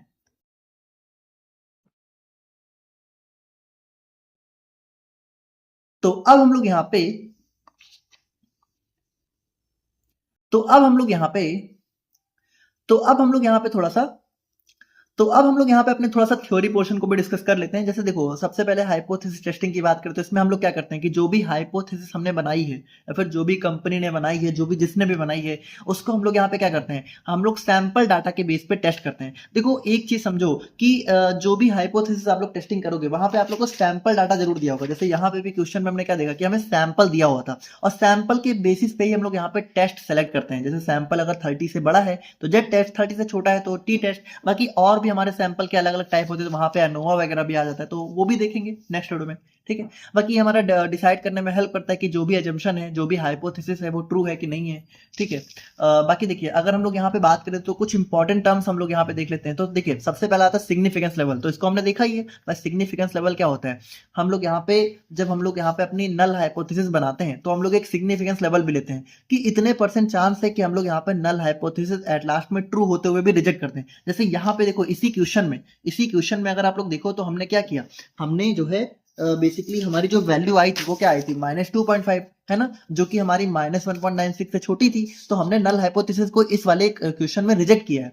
तो यहाँ पे देखो रिजेक्ट करने का मतलब है सिग्निफिकेंस वैल्यू बता रही है कि यहाँ पे हमने सिग्निफिकेंस वैल्यू कितनी ली थी 5%, यानी 5% चांस है कि आप लोगों ने जो है नल हाइपोथेसिस रिजेक्ट तो कर दी है, बट हो सकता है 5% चांस है कि ये सही भी हो, यानी हो सकता है, यानी 5% हम लोग रिस्क ले रहे हैं। 5% रिस्क है कि कंपनी ने जो बोला है वो सही भी है, लेकिन फिर भी हमने रिजेक्ट कर दिया, ठीक है। तो ये होता है सिग्निफिकेंस लेवल, ठीक है, कि probability of rejecting a true null hypothesis while it is true. तो अब यहाँ पे कॉमन वैल्यूज की बात करें, अब देखो यहाँ पे एक चीज समझना कि जैसे जनरली तो हम लोगों ने यहाँ पे परसेंटेज में चीजें डिस्कस कर ली। जैसे मैंने बोला आप लोगों को 5% होती है ना, मैंने बोला क्या बोला कि 1%, 5%, 10%, 0.1%। लेकिन देखो जनरली जो आपको वैल्यू होती है सिग्निफिकेंस लेवल की, परसेंटेज में नहीं दी होती है बल्कि नंबर्स में दी होती है। तो सिंपल सी बात है भाई, परसेंटेज को नंबर्स में कन्वर्ट करना तो आप लोग 100 से डिवाइड कर दो। तो जैसे मान लो 1% है तो 1% की नंबर्स में वैल्यू चाहिए अगर आप लोगों को, तो 1 को 100 से डिवाइड कर दो, कितना आ जाएगा 0.01। 5% के लिए कितना आ जाएगा 0.05। तो देखो वही चीज होता है, सिग्निफिकेंस लेवल जनरली हम लोग क्या लेते हैं, या तो 0.05 जो कि 5% होता है, या तो 0.01 जो कि 1% होता है। 0.05 का मतलब है 5% risk of taking a wrong decision, ठीक है। तो वही चीज है। अब देखो यहाँ पे एक और हमारा कॉन्सेप्ट आ जाता है पी वैल्यू का। अब देखो ये पी वैल्यू ना कई बार जो है दी होती है, ठीक है। और अच्छा देखो सबसे पहले देखो ज्यादा कंफ्यूज मत हो, सबसे पहले ये समझो पी वैल्यू क्या है। पी वैल्यू भी एक दूसरा तरीका है हमारे हाइपोथेसिस को टेस्ट करने का। मतलब देखो एक तरीका हमने क्या देखा, एक तरीका हमने देखा कि हम लोग यहाँ पे जेड टेस्ट लगाएं, ठीक है, और जेड टेस्ट के बाद जो भी रिजल्ट आए, जो भी जेड वैल्यू आए, उसको हम लोग कंपेयर करते हैं क्रिटिकल वैल्यू के साथ, है ना। एक तरीका ये होता है, और एक तरीका और भी होता है कि हम लोग यहाँ पे जेड वैल्यू की बजाय हम लोग क्या करें, हम लोग पी वैल्यू निकालें। तो पी वैल्यू निकालने का भी एक तरीका होता है, ठीक है, इसका एक चार्ट होता है प्रॉपर। बट आप लोग अभी समझ लो, क्योंकि इतना पी वैल्यू निकाल के हम लोग कभी कंपैरिजन करते वरते हैं नहीं, बट समझ लो ये एक इंपॉर्टेंट कॉन्सेप्ट है, ठीक है। तो एक तरीका और भी होता है, एक तरीका और क्या होता है कि आप लोग पी वैल्यू निकालो, ठीक है, जो भी आप लोग का क्वेश्चन दिया है उससे आप लोग पी वैल्यू निकालो। और कैसे निकालोगे हम लोग नहीं देखेंगे, क्योंकि उतना एग्जाम में काम भी नहीं है, कभी आता ही नहीं है। बट समझ लो, समझना जरूरी है, क्योंकि कई बार कुछ लोगों को ये भी नहीं समझ में आता है। तो एक दूसरा तरीका ये है कि आप लोग पी वैल्यू निकालो और इसको कंपेयर करो किसके, अपने अल्फा के साथ। अल्फा मतलब जो सिग्निफिकेंस लेवल आपने सेलेक्ट किया है, जैसे मान लो 5% आपने सेलेक्ट किया है, तो आप लोग सबसे पहले पी वैल्यू निकालो और फिर यहाँ पे जो अल्फा है, अल्फा 5% का मतलब क्या हो गया 0.05, आप लोग इससे कंपेयर करो। तो पी वैल्यू में देखिए कंपैरिजन कैसे होता है। देखो पी वैल्यू में कंपैरिजन ऐसे होता है कि मान लो आप लोगों ने जो है बेसिकली देखो पी वैल्यू में कंपैरिजन ऐसे होता है कि जो वैल्यू है पी की, अगर वो अल्फा से कम है या फिर उसके बराबर है, तो आप लोग यहाँ पे नल हाइपोथेसिस को रिजेक्ट करोगे। देखो ये थोड़ा सा उल्टा हो जा रहा है ना। जैसे जेड वैल्यू में जनरली क्या होता था कि हमारी वैल्यू, जेड वैल्यू जो है जब छोटी होती थी हमारी जो है क्रिटिकल वैल्यू से, तो हम लोग एक्सेप्ट करते थे, लेकिन यहाँ पे रिजेक्ट करोगे। अब क्यों करोगे वो हम लोग अभी समझेंगे। और यहाँ पे अगर आप लोग की पी वैल्यू अल्फा से बड़ी आ रही है, तो आप लोग यहाँ पे नल हाइपोथेसिस को फेल टू रिजेक्ट या फिर कह सकते हो एक्सेप्ट करोगे।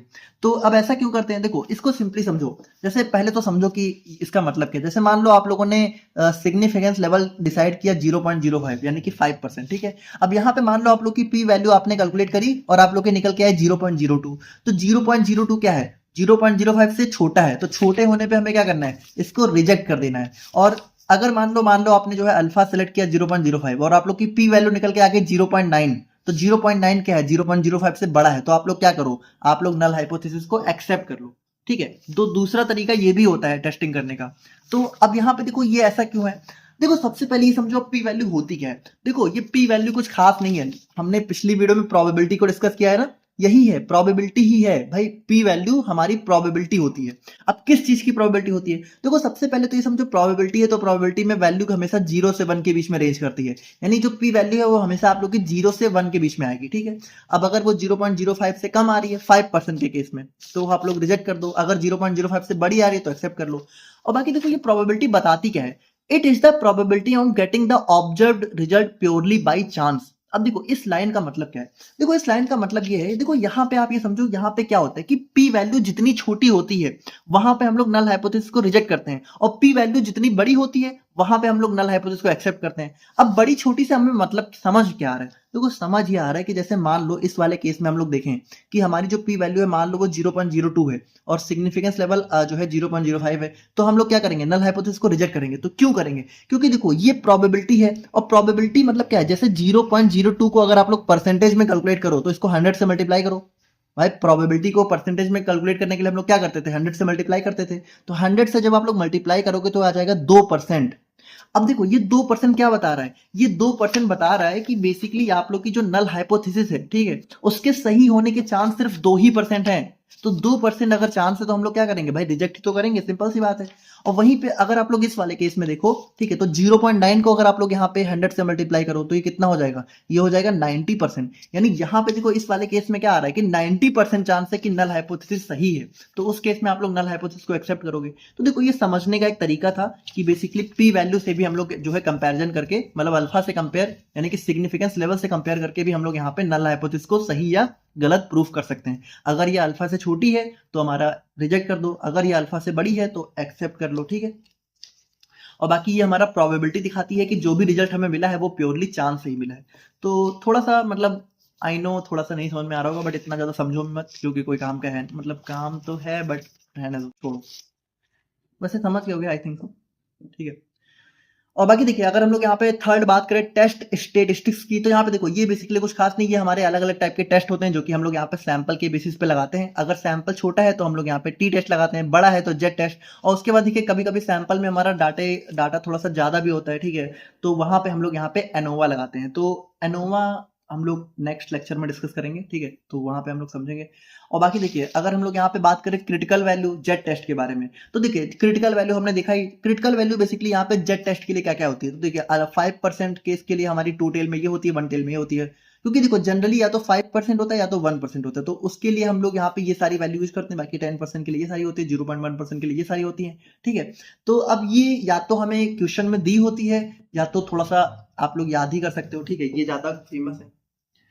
तो उसके बाद देखिए, उसके बाद हम लोग बात करें तो हम लोग हाइपोथेसिस टेस्टिंग की बात करें तो हमारे देखिए ये सारे स्टेप्स होते हैं, तो हम लोगों ने ऑलरेडी देख ही लिया। जैसे अगर हम लोग देखें तो यहाँ पे देखिए वही एग्जांपल है कि यहाँ पे एक फार्मास्यूटिकल कंपनी क्लेम करती है कि उसका टैबलेट जो प्रोड्यूस कर रही है वो 500 mg है, ठीक है। हमने 36 टैबलेट लिए, उसका मीन वेट 495 आया। अब कंपनी का क्लेम हमें टेस्ट करना है अल्फा, यहाँ पे सिग्निफिकेंस लेवल हमें दिया हुआ है कि हमें 0.05 यानी कि 5% सिग्निफिकेंस लेवल पे टेस्ट करना है, और स्टैंडर्ड डेविएशन भी दिया हुआ है।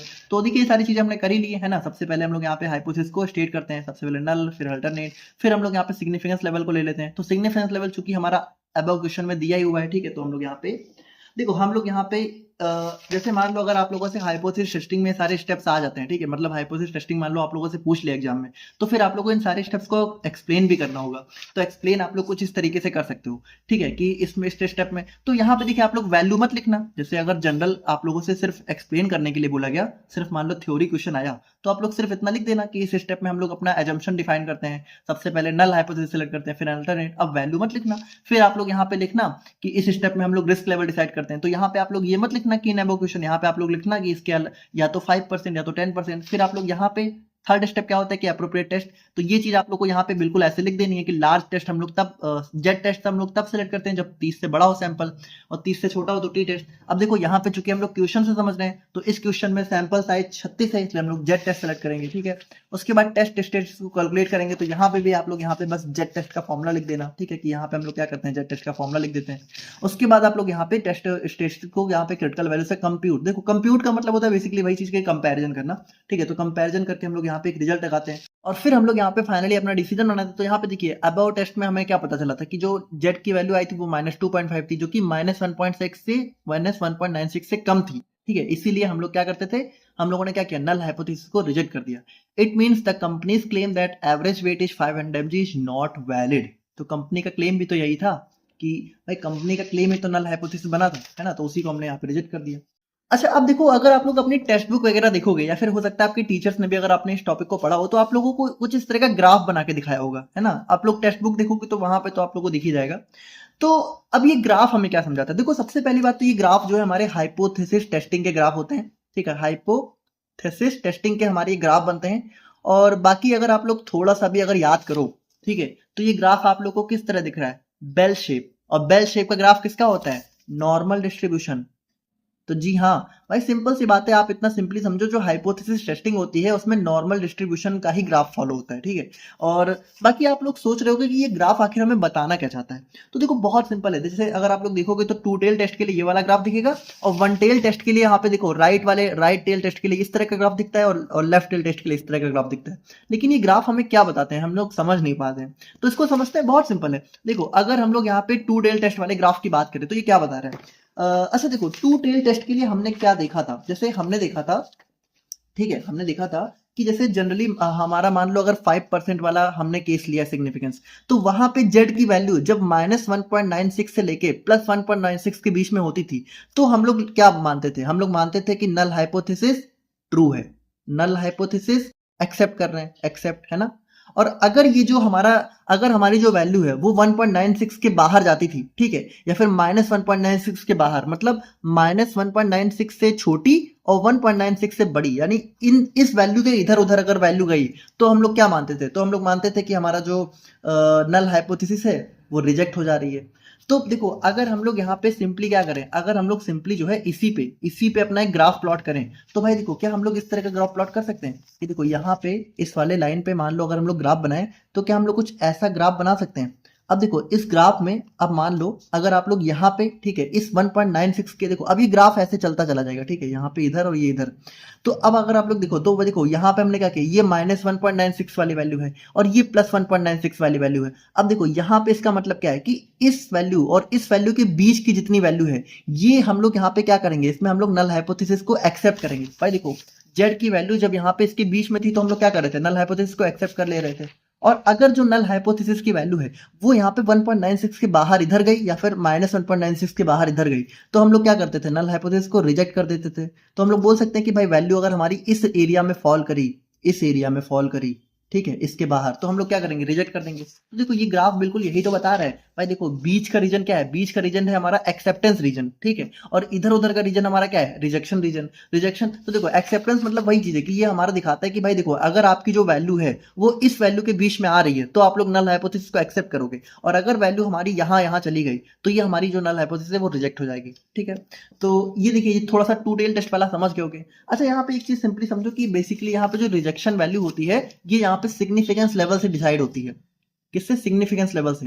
जैसे मान लो आपने सिग्निफिकेंस लेवल 5% लिया है, ठीक है, तो 5%, देखो अगर टू टेल टेस्ट है तो 5% को सबसे पहले 2 से डिवाइड कर दो, तो कितना आ जाएगा? 2.5, ठीक है। तो बेसिकली आप ये समझो कि इसका मतलब ये होता है कि 2.5% ये वाला हो जाता है और 2.5% ये वाला हो जाता है।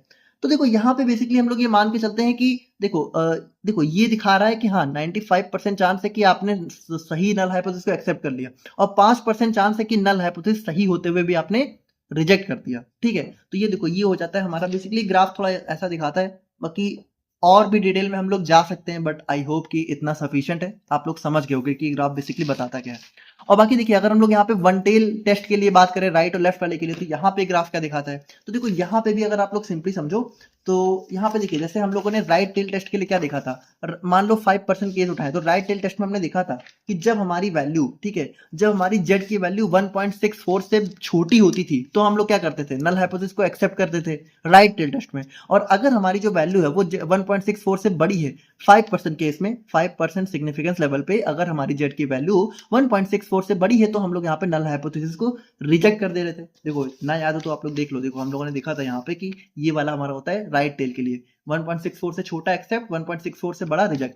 अब देखो 1.64 से छोटे का मतलब क्या है? 1.64 से छोटे का मतलब है क्या? 1.64 से छोटा मतलब कुछ भी। अब वो 1 भी हो सकता है, 0 भी हो सकता है, -1, -2, -3, -4, यानी अब देखो छोटे का मतलब छोटा, मतलब कितना भी छोटा हो सकता है, ठीक है। तो यहाँ पे देखो, यहाँ पे बेसिकली आप ये समझो कि ये हमारा होता है, देखो 1.64 से पहले का जितना भी रीजन है, ये हमारा क्या है? एक्सेप्टेंस रीजन है, है ना, यहाँ पे हम लोग एक्सेप्ट कर रहे हैं, और 1.64 से इधर जैसे ही आएगा ये हमारा हो जाएगा रिजेक्शन रीजन, तो इसको हम लोग रिजेक्ट कर दे रहे हैं। तो यहाँ पे देखो ये बिल्कुल वही तो राइट टेल टेस्ट में देखो ये ग्राफ क्या दिखा रहा है, ये ग्राफ अगर मान लो बेसिकली यहाँ पे इस तरीके से आप लोग एक ग्राफ बनाओ, तो देखो यहाँ पे आप लोग क्या इस तरह का ग्राफ बना सकते हो, जैसे देखो आपने ग्राफ जब बनाया तो ग्राफ क्या दिखा रहा है कि देखो 1.64 से पहले इधर का जितना भी एरिया है यहाँ पे आप लोग नल हाइपोथेसिस को एक्सेप्ट करोगे, और यहाँ पे जैसे ही 1.64 से इधर कोई वैल्यू आती है तो आप लोग क्या करोगे, नल हाइपोथेसिस को रिजेक्ट कर दोगे, है ना, जेड वैल्यू जब इससे बड़ी आ गई तो रिजेक्ट कर दोगे राइट टेल के लिए।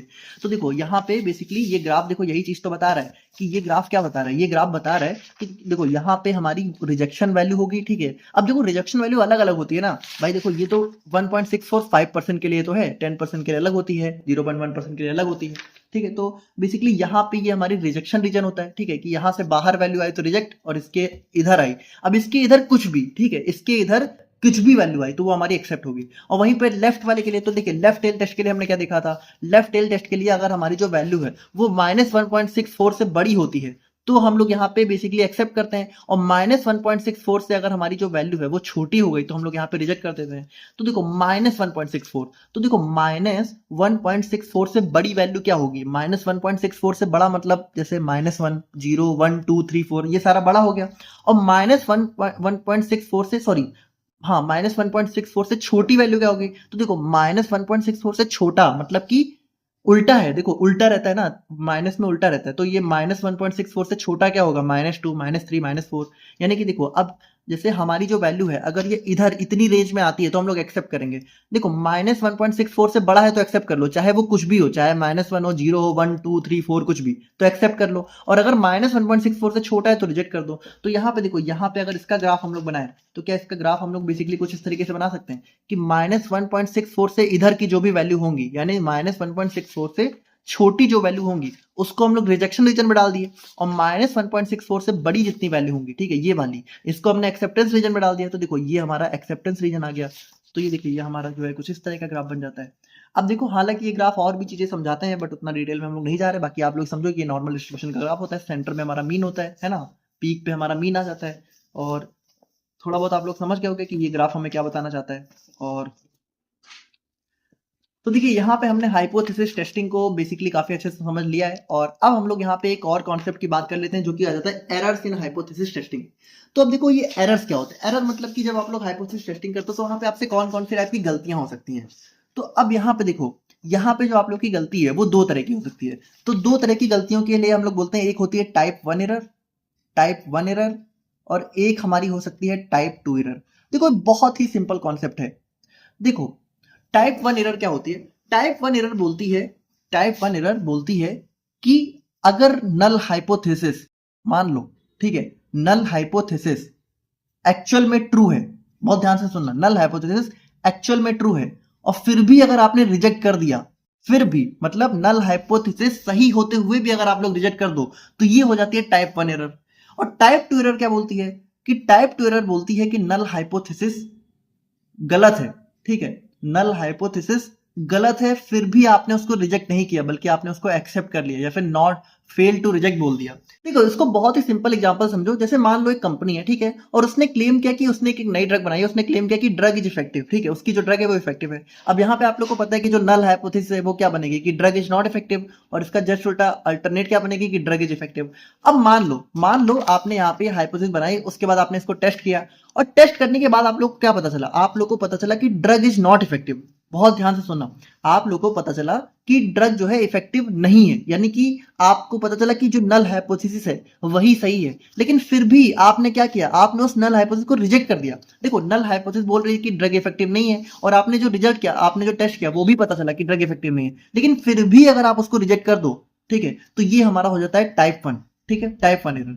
और टाइप 2 एरर की बात करें तो मान लो जो है मान लो वही चीज है कि मान लो आपने जो है टेस्ट किया, ठीक है, और टेस्ट करने के बाद आप लोग को पता चला कि ड्रग इफेक्टिव है, ठीक है, और ड्रग इफेक्टिव है इसका मतलब क्या है, इसका मतलब ये है कि नल हाइपोथेसिस रिजेक्ट होगी यहाँ पे। क्यों? क्योंकि भाई देखो नल क्या बोल रही है, नल बोल रही है कि ड्रग इफेक्टिव नहीं है, लेकिन फिर भी आपने नल हाइपोथेसिस को एक्सेप्ट कर लिया, ठीक है, तो ये हो जाती है टाइप 2 एरर। तो देखो सिंपल सी बात है, टाइप 2 एरर का मतलब है कि नल हाइपोथेसिस जो है गलत है फिर भी आप एक्सेप्ट कर रहे हो, है ना, कि ड्रग इफेक्टिव नहीं है फिर भी आप बोल रहे हो कि जो है फिर भी आपने जबकि ड्रग इफेक्टिव है फिर भी आप बोल रहे हो ड्रग इफेक्टिव नहीं है, ठीक है, तो ये हमारा हो जाता है नल हाइपो टाइप 2 एरर, और टाइप 1 एरर का मतलब है कि नल हाइपोथेसिस सही है फिर भी आप रिजेक्ट कर दे रहे हो। तो अब देखो ये बहुत ही सिंपल है, जैसे टाइप 1 एरर की बात करें ना तो ये कुछ खास नहीं होता है, सिग्निफिकेंस लेवल को ही हम लोग यहाँ पे टाइप 1 एरर बोलते हैं। देखो सिग्निफिकेंस लेवल जो हम लोग सिलेक्ट करते हैं 5% 10%, उसमें उसकी डेफिनेशन क्या थी, अगर आप लोग को याद ना हो तो मैं फिर से आप लोग को दिखा दूं, ठीक है। यहाँ पे देखो सिग्निफिकेंस लेवल की डेफिनेशन क्या थी, सिग्निफिकेंस लेवल बोलता था it is the probability of rejecting a true null hypothesis. तो देखो टाइप 1 एरर में यही तो होता है कि जब यहाँ पे एक सही नल हाइपोथेसिस को भी हम लोग यहाँ पे रिजेक्ट कर देते हैं तो उसको हम लोग बोलते हैं टाइप 1 एरर। तो देखिए टाइप 1 एरर का मतलब यही है कि आप लोग कितने परसेंट चांस ले रहे हो कि एक नल हाइपोथेसिस सही होते हुए भी आप लोग रिजेक्ट करो। तो इसको बेसिकली हम लोग यहाँ पे इसी को सिग्निफिकेंस लेवल भी बोलते हैं, बाकी इसको अल्फा से रिप्रेजेंट करते हैं। और यहाँ पे हम लोग क्या करते हैं कि एस नॉट एक्चुअल में ट्रू होता है बट फिर भी हम लोग यहाँ पे गलती से उसको रिजेक्ट कर देते हैं, ठीक है, क्योंकि हमने इतना परसेंट चांस लिया होता है। जैसे 5% का मतलब है कि 5% चांस है कि एच नॉट ट्रू है फिर भी आपने रिजेक्ट कर दिया, 1% चांस है कि 1% चांस है कि हमारा एच नॉट ट्रू है फिर भी आप रिजेक्ट कर दो, है ना। एग्जाम्पल के लिए आपने जो है एक ड्रग को उसके टेस्ट के लिए इफेक्ट किया, अब यहाँ पे एच नॉट क्या बनेगा, drug has no effect. Reality, अब देखो रियलिटी क्या निकल के है कि ड्रग असल में ड्रग में कोई इफेक्ट नहीं था, लेकिन फिर भी आपने क्या बोला, फिर भी आपने बोला कि ड्रग इफेक्टिव है, तो ये हमारी क्या हो जाती है टाइप 1 एरर, क्योंकि यहाँ पे आपने क्या किया एस नॉट को रिजेक्ट किया जबकि एस नॉट एक्चुअल में ट्रू निकल के आया, फिर भी आपने बोला ड्रग इफेक्टिव है। तो देखो ये तरह की गलतियां, ये गलती भी हो सकती है जानबूझ के भी, जैसे कंपनियां कभी कभी जानबूझ के भी ऐसा कर सकती हैं कि भाई कोई कंपनी बोल रही है ड्रग इफेक्टिव है, एक्चुअल में वो ड्रग इफेक्टिव नहीं है, फिर भी वो अपने फायदे के लिए बोल रही है कि ड्रग इफेक्टिव है, तो ये टाइप 1 एरर हो जाती है, ठीक है। और टाइप 2 एरर की बात करें तो देखिए टाइप 2 एरर ये हमारी तब होती है जब यहाँ पे देखो, जब यहाँ पे एक नल हाइपोथेसिस एक्चुअल में गलत होती है फिर भी हम लोग यहाँ पे उसको एक्सेप्ट कर लेते हैं, यानी when we accept a false null hypothesis. In simple word H naught is actually false, मतलब नल हाइपोथेसिस एक्चुअल में गलत है बट फिर भी हम लोग यहाँ पे रिजेक्ट नहीं कर रहे हैं, मतलब उसको फेल टू रिजेक्ट बोल दे रहे हैं। तो फेल टू रिजेक्ट हम लोग यहाँ पे जनरली वही बात है कि एक्सेप्ट हम लोग एक्सेप्ट नहीं लिखते हैं बल्कि बोलते हैं फेल टू रिजेक्ट, और इसको हम लोग यहाँ पे बीटा से रिप्रेजेंट करते हैं। अब जैसे मान लीजिए वही चीज है कि हमने एक ड्रग को टेस्ट उसके इफेक्ट के लिए टेस्ट किया, ठीक है, तो एच नॉट क्या बनेगा कि ड्रग हैज नो इफेक्ट, और जबकि रियलिटी यहाँ पे क्या है कि ड्रग में एक्चुअल में इफेक्ट निकल के आया, लेकिन फिर भी आपने बोला कि ड्रग इफेक्टिव नहीं है, तो ये टाइप 2 एरर है। क्यों, क्योंकि यहाँ पे एच नॉट भाई गलत साबित हुआ फिर भी आपने एच नॉट को एक्सेप्ट किया, ठीक है, मतलब आपने कंक्लूजन निकाला कि ड्रग इज नॉट इफेक्टिव जो कि एच नॉट है, तो वहां पे ये हो जाती है टाइप 2 एरर, ठीक है। तो ये हमारा सिंपल सा आ जाता है, जैसे वही चीज है कि एच नॉट ट्रू है फिर भी आपने रिजेक्ट किया तो ये हमारा डिसीजन रॉन्ग हो गया, ये टाइप 1 एरर हो गई। एच नॉट फॉल्स है फिर भी आपने रिजेक्ट नहीं किया, ठीक है, तो ये भी रिजल्ट रॉन्ग हो गया और टाइप 2 एरर हो गई। तो ये हमारा सिंपल सा एरर हो जाते हैं, ठीक है, जो कि हमारे हाइपोथेसिस में देखने को मिलते हैं। बाकी अब हम लोग यहाँ पे एक और टॉपिक के बारे में बात करते हैं जो कि हो जाता है स्टैंडर्ड एरर ऑफ मीन। अब देखो बात करें हम लोग यहाँ पे स्टैंडर्ड एरर ऑफ मीन के बारे में, तो देखो अगर हम लोग बहुत सिंपली समझना चाहे कि ये बताना क्या चाहता है, मतलब ये बताता क्या है, देखो ये होता क्या है वो हम लोग बाद में देखेंगे, बट सिंपली समझिए बताता क्या है। ये बताता है कि जो सैंपल का मीन है वो एक्चुअल पॉपुलेशन के मीन से कितना डिफर कर रहा है। देखो उसको बहुत सिंपली समझो, जैसे मान लो कि एक बैच है, ठीक है, मान लो आपकी इंडस्ट्री, मान लो इंडस्ट्री में एक बैच में 10,000 टैबलेट बन रही है। अब हमें पता लगाना है कि जो 10,000 टैबलेट है इनका एवरेज मीन कितना है। तो देखो इनका एवरेज मीन मतलब इनका मीन वेट निकालना है, मान लो हमें मीन वेट निकालना है बेसिकली, ठीक है, कि इनका एवरेज वेट कितना है हर टैबलेट का। तो उस एवरेज वेट को पता लगाने के लिए हमें क्या करना पड़ेगा भाई, हमें हर एक टैबलेट को इंडिविजुअली अलग अलग मेजर करना पड़ेगा उसका वेट, और फिर उसको सबको जोड़ना पड़ेगा, फिर 10,000 से डिवाइड करेंगे तब जाके इसका मीन वेट हमें पता चलेगा। तो भाई इतना इतना जो है इतना हम लोग तीम झाम तो करते नहीं है, हम लोग क्या करते हैं, हम लोग एक काम करते हैं कि अगर हमें इस 10,000 टैबलेट का मीन वेट पता लगाना है तो एक काम करते हैं कि इस 10,000 में से हम लोग यहाँ पे रैंडमली कोई 100 टैबलेट सेलेक्ट कर लेते हैं, ठीक है, और इस 100 टैबलेट का हम लोग यहाँ पे मीन वेट पता लगा लेते हैं। तो इसका जो मीन वेट निकल के आएगा उसी से हम लोग आइडिया लगा लेंगे कि अगर इसका मीन वेट जो भी होगा वही लगभग लगभग हमारे पूरे पॉपुलेशन या फिर पूरे बैच का भी मीन वेट होगा। तो सिंपल सी बात है, देखो जैसे मान लो 10,000 टैबलेट है तो इसको आप लोग बोल दो पॉपुलेशन, ठीक है, कि मतलब ये हमारी पॉपुलेशन हो गई, और यहाँ पे मान लो 100 टैबलेट आपने ली है तो ये हमारा मान लो सैंपल हो गया, ठीक है। तो वही चीज है कि हम लोग क्या करते हैं, हम लोग पूरी पॉपुलेशन के बारे में कोई डाटा नहीं पता लगाते हैं, बल्कि हम लोग यहाँ पे एक सैंपल लेते हैं, उस सैंपल के बेसिस पे हम लोग यहाँ पे पॉपुलेशन का आइडिया लगा लेते हैं। तो अब देखो हम लोग करते तो ऐसे ही हैं, लेकिन मान लो ऐसा हो कि मान लो जो है 10,000 टैबलेट है, ठीक है, तो इस 10,000 में से मान लीजिए जो सैंपल आपने लिया, सैंपल 100 टैबलेट का, इसका मीन वेट मान लो निकल के आ गया 200 mg। लेकिन जब एक्चुअल में मान लो अगर आप लोग को बिल्कुल चेक ही करना हो, ठीक है, कि लाओ चेक करते हैं कि क्या ये एक्चुअल में 200 mg इसको रिप्रेजेंट कर रहा है कि नहीं कर रहा है। तो अब एक्चुअल में मान लो किसी तरह बहुत मेहनत करके आपने 10,000 टैबलेट का क्या किया, मीन वेट निकाला, और अगर वो कहीं 250 mg निकल के आ गया, तो इसका मतलब क्या है, इसका मतलब ये है कि भाई यहाँ पे तो देखिए जो सैंपल का मीन है और पॉपुलेशन का मीन है, इसमें तो हमें जो है 50 mg का डिफरेंस देखने को मिल रहा है। यानी देखा जाए तो ये सैंपल का जो मीन है ये पॉपुलेशन मीन को रिप्रेजेंट ही नहीं कर रहा है, क्योंकि भाई ये तो 50 mg से कम है कि नहीं। तो बेसिकली देखिए ये वही पता लगाता है, स्टैंडर्ड एरर ऑफ मीन यही पता लगाता है कि जो सैंपल का मीन है वो पॉपुलेशन के मीन से कितना डिफर कर रहा है। तो देखो जितना कम डिफर करेगा भाई, पॉपुलेशन मीन और सैंपल मीन में जितना कम डिफरेंस होगा उतना एक्यूरेट रिजल्ट होगा। देखो हम लोग क्या चाहते हैं, हम लोग यही तो चाहते हैं कि जैसे जो भी सैंपल के बारे में जो हम लोग आइडिया लगा रहे हैं वो पॉपुलेशन को लगभग लगभग तो रिप्रेजेंट कर ही दे, है ना।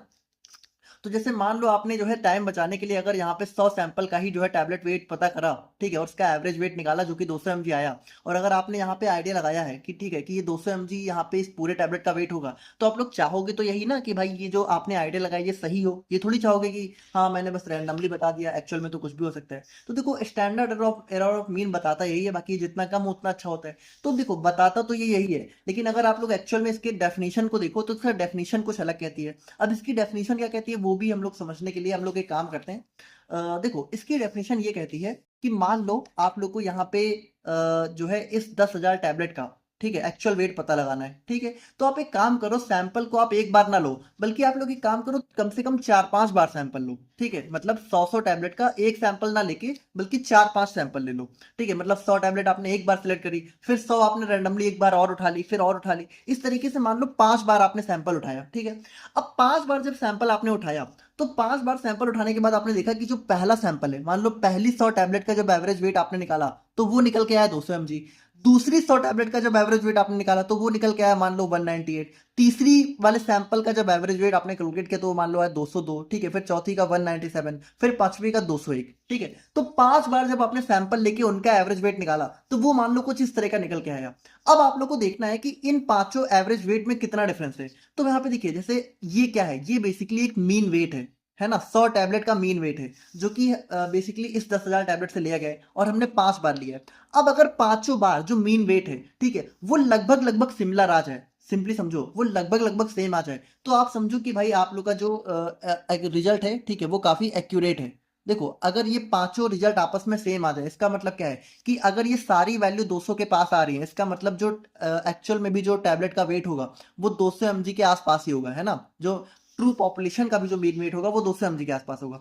और वहीं पे मान लो आप लोग एक दूसरा केस ऐसा लो कि एक बार आपने जब 100 सैंपल का 100 टैबलेट का वेट किया, ठीक है, जब एवरेज वेट निकाला तो वो 200 mg आया, दूसरी बार निकाला तो 250 आ गया, तीसरी बार जब आपने 100 सैंपल का एवरेज वेट निकाला तो 270 आ गया, ठीक है, फिर चौथी बार निकाला तो 180 आ गया, और पांचवी बार निकाला तो सीधे 300 आ गया, ठीक है। तो अब अगर आप लोग देखो तो यहाँ पे जो सैंपल के वेट हैं ये आपस में जो है बहुत वेरी कर रहे हैं। इसका मतलब क्या है, इसका मतलब हर एक टैबलेट जो है एक दूसरे से बहुत अलग अलग वेट में होगी, ठीक है। तो यहाँ पे अगर आप लोग जो है सिर्फ एक बार अगर सैंपल लोगे तो आप लोग एवरेज वेट निकाल ही नहीं पाओगे, ठीक है। तो कैसे, तो यहाँ पे देखिए वही चीज बताता है कि जो मान लीजिए आपने कई बार सैंपल लिया, तो कई बार सैंपल लेने के बाद उनका जो मीन आया है उनके मीन में कितना डिफरेंस है वो बताता है स्टैंडर्ड एरर ऑफ मीन। तो जितना कम डिफरेंस होगा उतना बेटर होगा, जितना ज्यादा होगा उतना अच्छा नहीं होगा।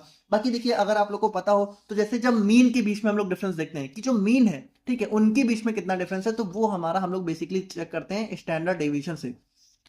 तो यहाँ पे देखिए इसकी डेफिनेशन अब आप लोग समझेंगे, समझ सकते हैं, ठीक है, कि standard error of mean is the standard deviation of the sampling distribution of the sample mean. मतलब देखो इसमें हम लोग क्या कर रहे हैं, इसमें हम लोग यहाँ पे कई बार सैंपल लेके उसका एक डिस्ट्रीब्यूशन बना रहे हैं। देखो ये हमारा डिस्ट्रीब्यूशन चार्ट हो गया, ठीक है, कि एक सैंपल दो सैंपल, और उसका हमने मीन इस तरीके से डिस्ट्रीब्यूट करके रखा हुआ है, और उसके बाद हम लोग यहाँ पे चेक करते हैं कि इनके स्टैंडर्ड डेविएशन में बेसिकली कितना डेविएशन है, ठीक है। बेसिकली हम लोग क्या चेक करें कि standard deviation of the sampling distribution of the sample mean. देखो सबसे पहले तो हम लोग सैंपल का मीन निकाल रहे हैं, फिर इस मीन को डिस्ट्रीब्यूट कर रहे हैं, और डिस्ट्रीब्यूट करने के बाद हम लोग देख रहे हैं कि कितना डिफरेंस है। तो बाकी सिंपल अंडरस्टैंडिंग के लिए देखिए हम लोग क्या करते हैं, सबसे पहले हम लोग यहाँ पे एक पॉपुलेशन से बहुत बार सैंपल लेते हैं, मैनी सैंपल, ठीक है, एक नहीं दो तीन चार पांच सैंपल लेंगे, हर सैंपल का उसका खुद का एक एवरेज होगा, ठीक है। इन एवरेज मीन्स को हम लोग यहाँ पे क्या करेंगे, देखेंगे, तो ये एवरेज मीन थोड़ा बहुत आपस में डिफर कर सकते हैं। अगर थोड़ा बहुत डिफर कर रहे हैं तो हमारे लिए अच्छा है, ठीक है, तो गुड साइन है, यानी कि ये जो मीन होंगे ये एक्चुअल में भी पॉपुलेशन को रिप्रेजेंट कर रहे होंगे, लेकिन अगर बहुत ज़्यादा डिफरेंस आएगा इसका मतलब हम लोग सैंपल सैंपल लेके पॉपुलेशन का आइडिया ही नहीं लगा सकते। और बाकी देखिए वही चीज़ है कि standard error of mean measure करता है कि कितना वेरिएशन होगा। तो देखो जितना ज़्यादा इसकी वैल्यू आएगी उतना समझ लो खराब है हमारा सैंपल, और जितना कम आएगी उतना समझ लो कि हम लोग यहाँ पे अच्छा है सैंपल, या फिर सैंपल से हम लोग आइडिया लगा सकते हैं। बाकी देखो अब ये तो समझाने के लिए था कि ये एक्चुअल में डेफिनेशन क्या कहती है। बाकी इसका फॉर्मूला बहुत सिंपल होता है। इसका फॉर्मूला क्या होता है, standard error of mean is equal to sigma divided by under root N, जहाँ पे सिग्मा क्या होता है, पॉपुलेशन का स्टैंडर्ड डेविएशन जो कि आप लोगों को क्वेश्चन में दिया होता है, और एन होता है हमारा यहाँ पे सैंपल साइज। ठीक है, कि कितने सैंपल साइज हमारे लिए गए हैं। अब यहाँ पे देखो कभी कभी हो सकता है कि क्वेश्चन में आप लोग को सिग्मा ना दिया हो, यानी कि पॉपुलेशन का स्टैंडर्ड डेविएशन ना दिया हो। तो देखो अगर पॉपुलेशन का नहीं दिया तो स्टैंडर्ड का पक्का दिया होगा। तो अगर स्टैंडर्ड का दिया तो आप लोग यहाँ पे फॉर्मूला ये लगा सकते हो, S divided by under root N. देखो फॉर्मूला सेम ही है, बस यहाँ पे सिग्मा मतलब होता है पॉपुलेशन का स्टैंडर्ड डेविएशन, और एस मतलब होता है सैंपल का स्टैंडर्ड डेविएशन। ठीक है, तो ये हमारा सिंपल सा हो जाता है स्टैंडर्ड एरर ऑफ मीन। और बाकी देखिए इसमें कुछ खास नहीं है। जैसे सपोज मान लो कि हमारा कोई एग्जांपल है जहाँ पे सैंपल का स्टैंडर्ड डेविएशन 10 दिया है और सैंपल का साइज दिया 100। ठीक है, मान लो 100 सैंपल का साइज हमने जो है लिया है जहाँ पे स्टैंडर्ड डेविएशन 10 का आ रहा है। तो यहाँ पे देखिए फॉर्मूला क्या बोलता है, standard deviation of sample divided by under root sample size. तो यहाँ पे देखिए अंडर रूट 100 हो जाएगा, तो 10/10 इज इक्वल टू 1। यानी यहाँ पे क्या आ रहा है कि जो सैंपल का मीन है और जो पॉपुलेशन का मीन है उनमें +-1 का डिफरेंस हो सकता है। तो यहाँ पे देखो ये देखा जाए तो भाई बहुत कम वैल्यू है, तो अच्छा है। तो देखिए ये हो जाता है हमारे यहाँ पे स्टैंडर्ड एरर ऑफ मीन। और यहाँ पे देखिए यहाँ पे हमारा फाइनली जो है चैप्टर नंबर 2 कंप्लीट हो जाता है। अब एक और चैप्टर हमारा बचा है जो कि हमारा हो जाता है नॉन पैरामेट्रिक टेस्ट। तो इसको भी हम लोग यहाँ पे नेक्स्ट वीडियो में कंप्लीट कवर करने वाले हैं। तो अब देखिए अगर आप लोग को यहाँ पे क्वेश्चन सॉल्व करना है तो आप लोग को यहाँ पे हाइपोथेसिस टेस्टिंग का एक क्वेश्चन दिख रहा होगा। तो इसको सॉल्व करके आप लोग मुझे कमेंट करके बताइएगा अगर आप लोग को समझ में आया तो। और प्लीज़ मुझे बताइएगा आज की वीडियो आप लोग को कैसी लगी, समझ में आई कि नहीं आई। अगर समझ में आई तो बताइएगा, वीडियो अच्छी लगी तो लाइक करिएगा, और अपने दोस्तों के साथ शेयर भी कर दीजिएगा जिनको ये कॉन्सेप्ट समझना है, नहीं समझ में आ रहा है। और मिलते हैं नेक्स्ट वीडियो में, तब तक के लिए थैंक यू सो मच।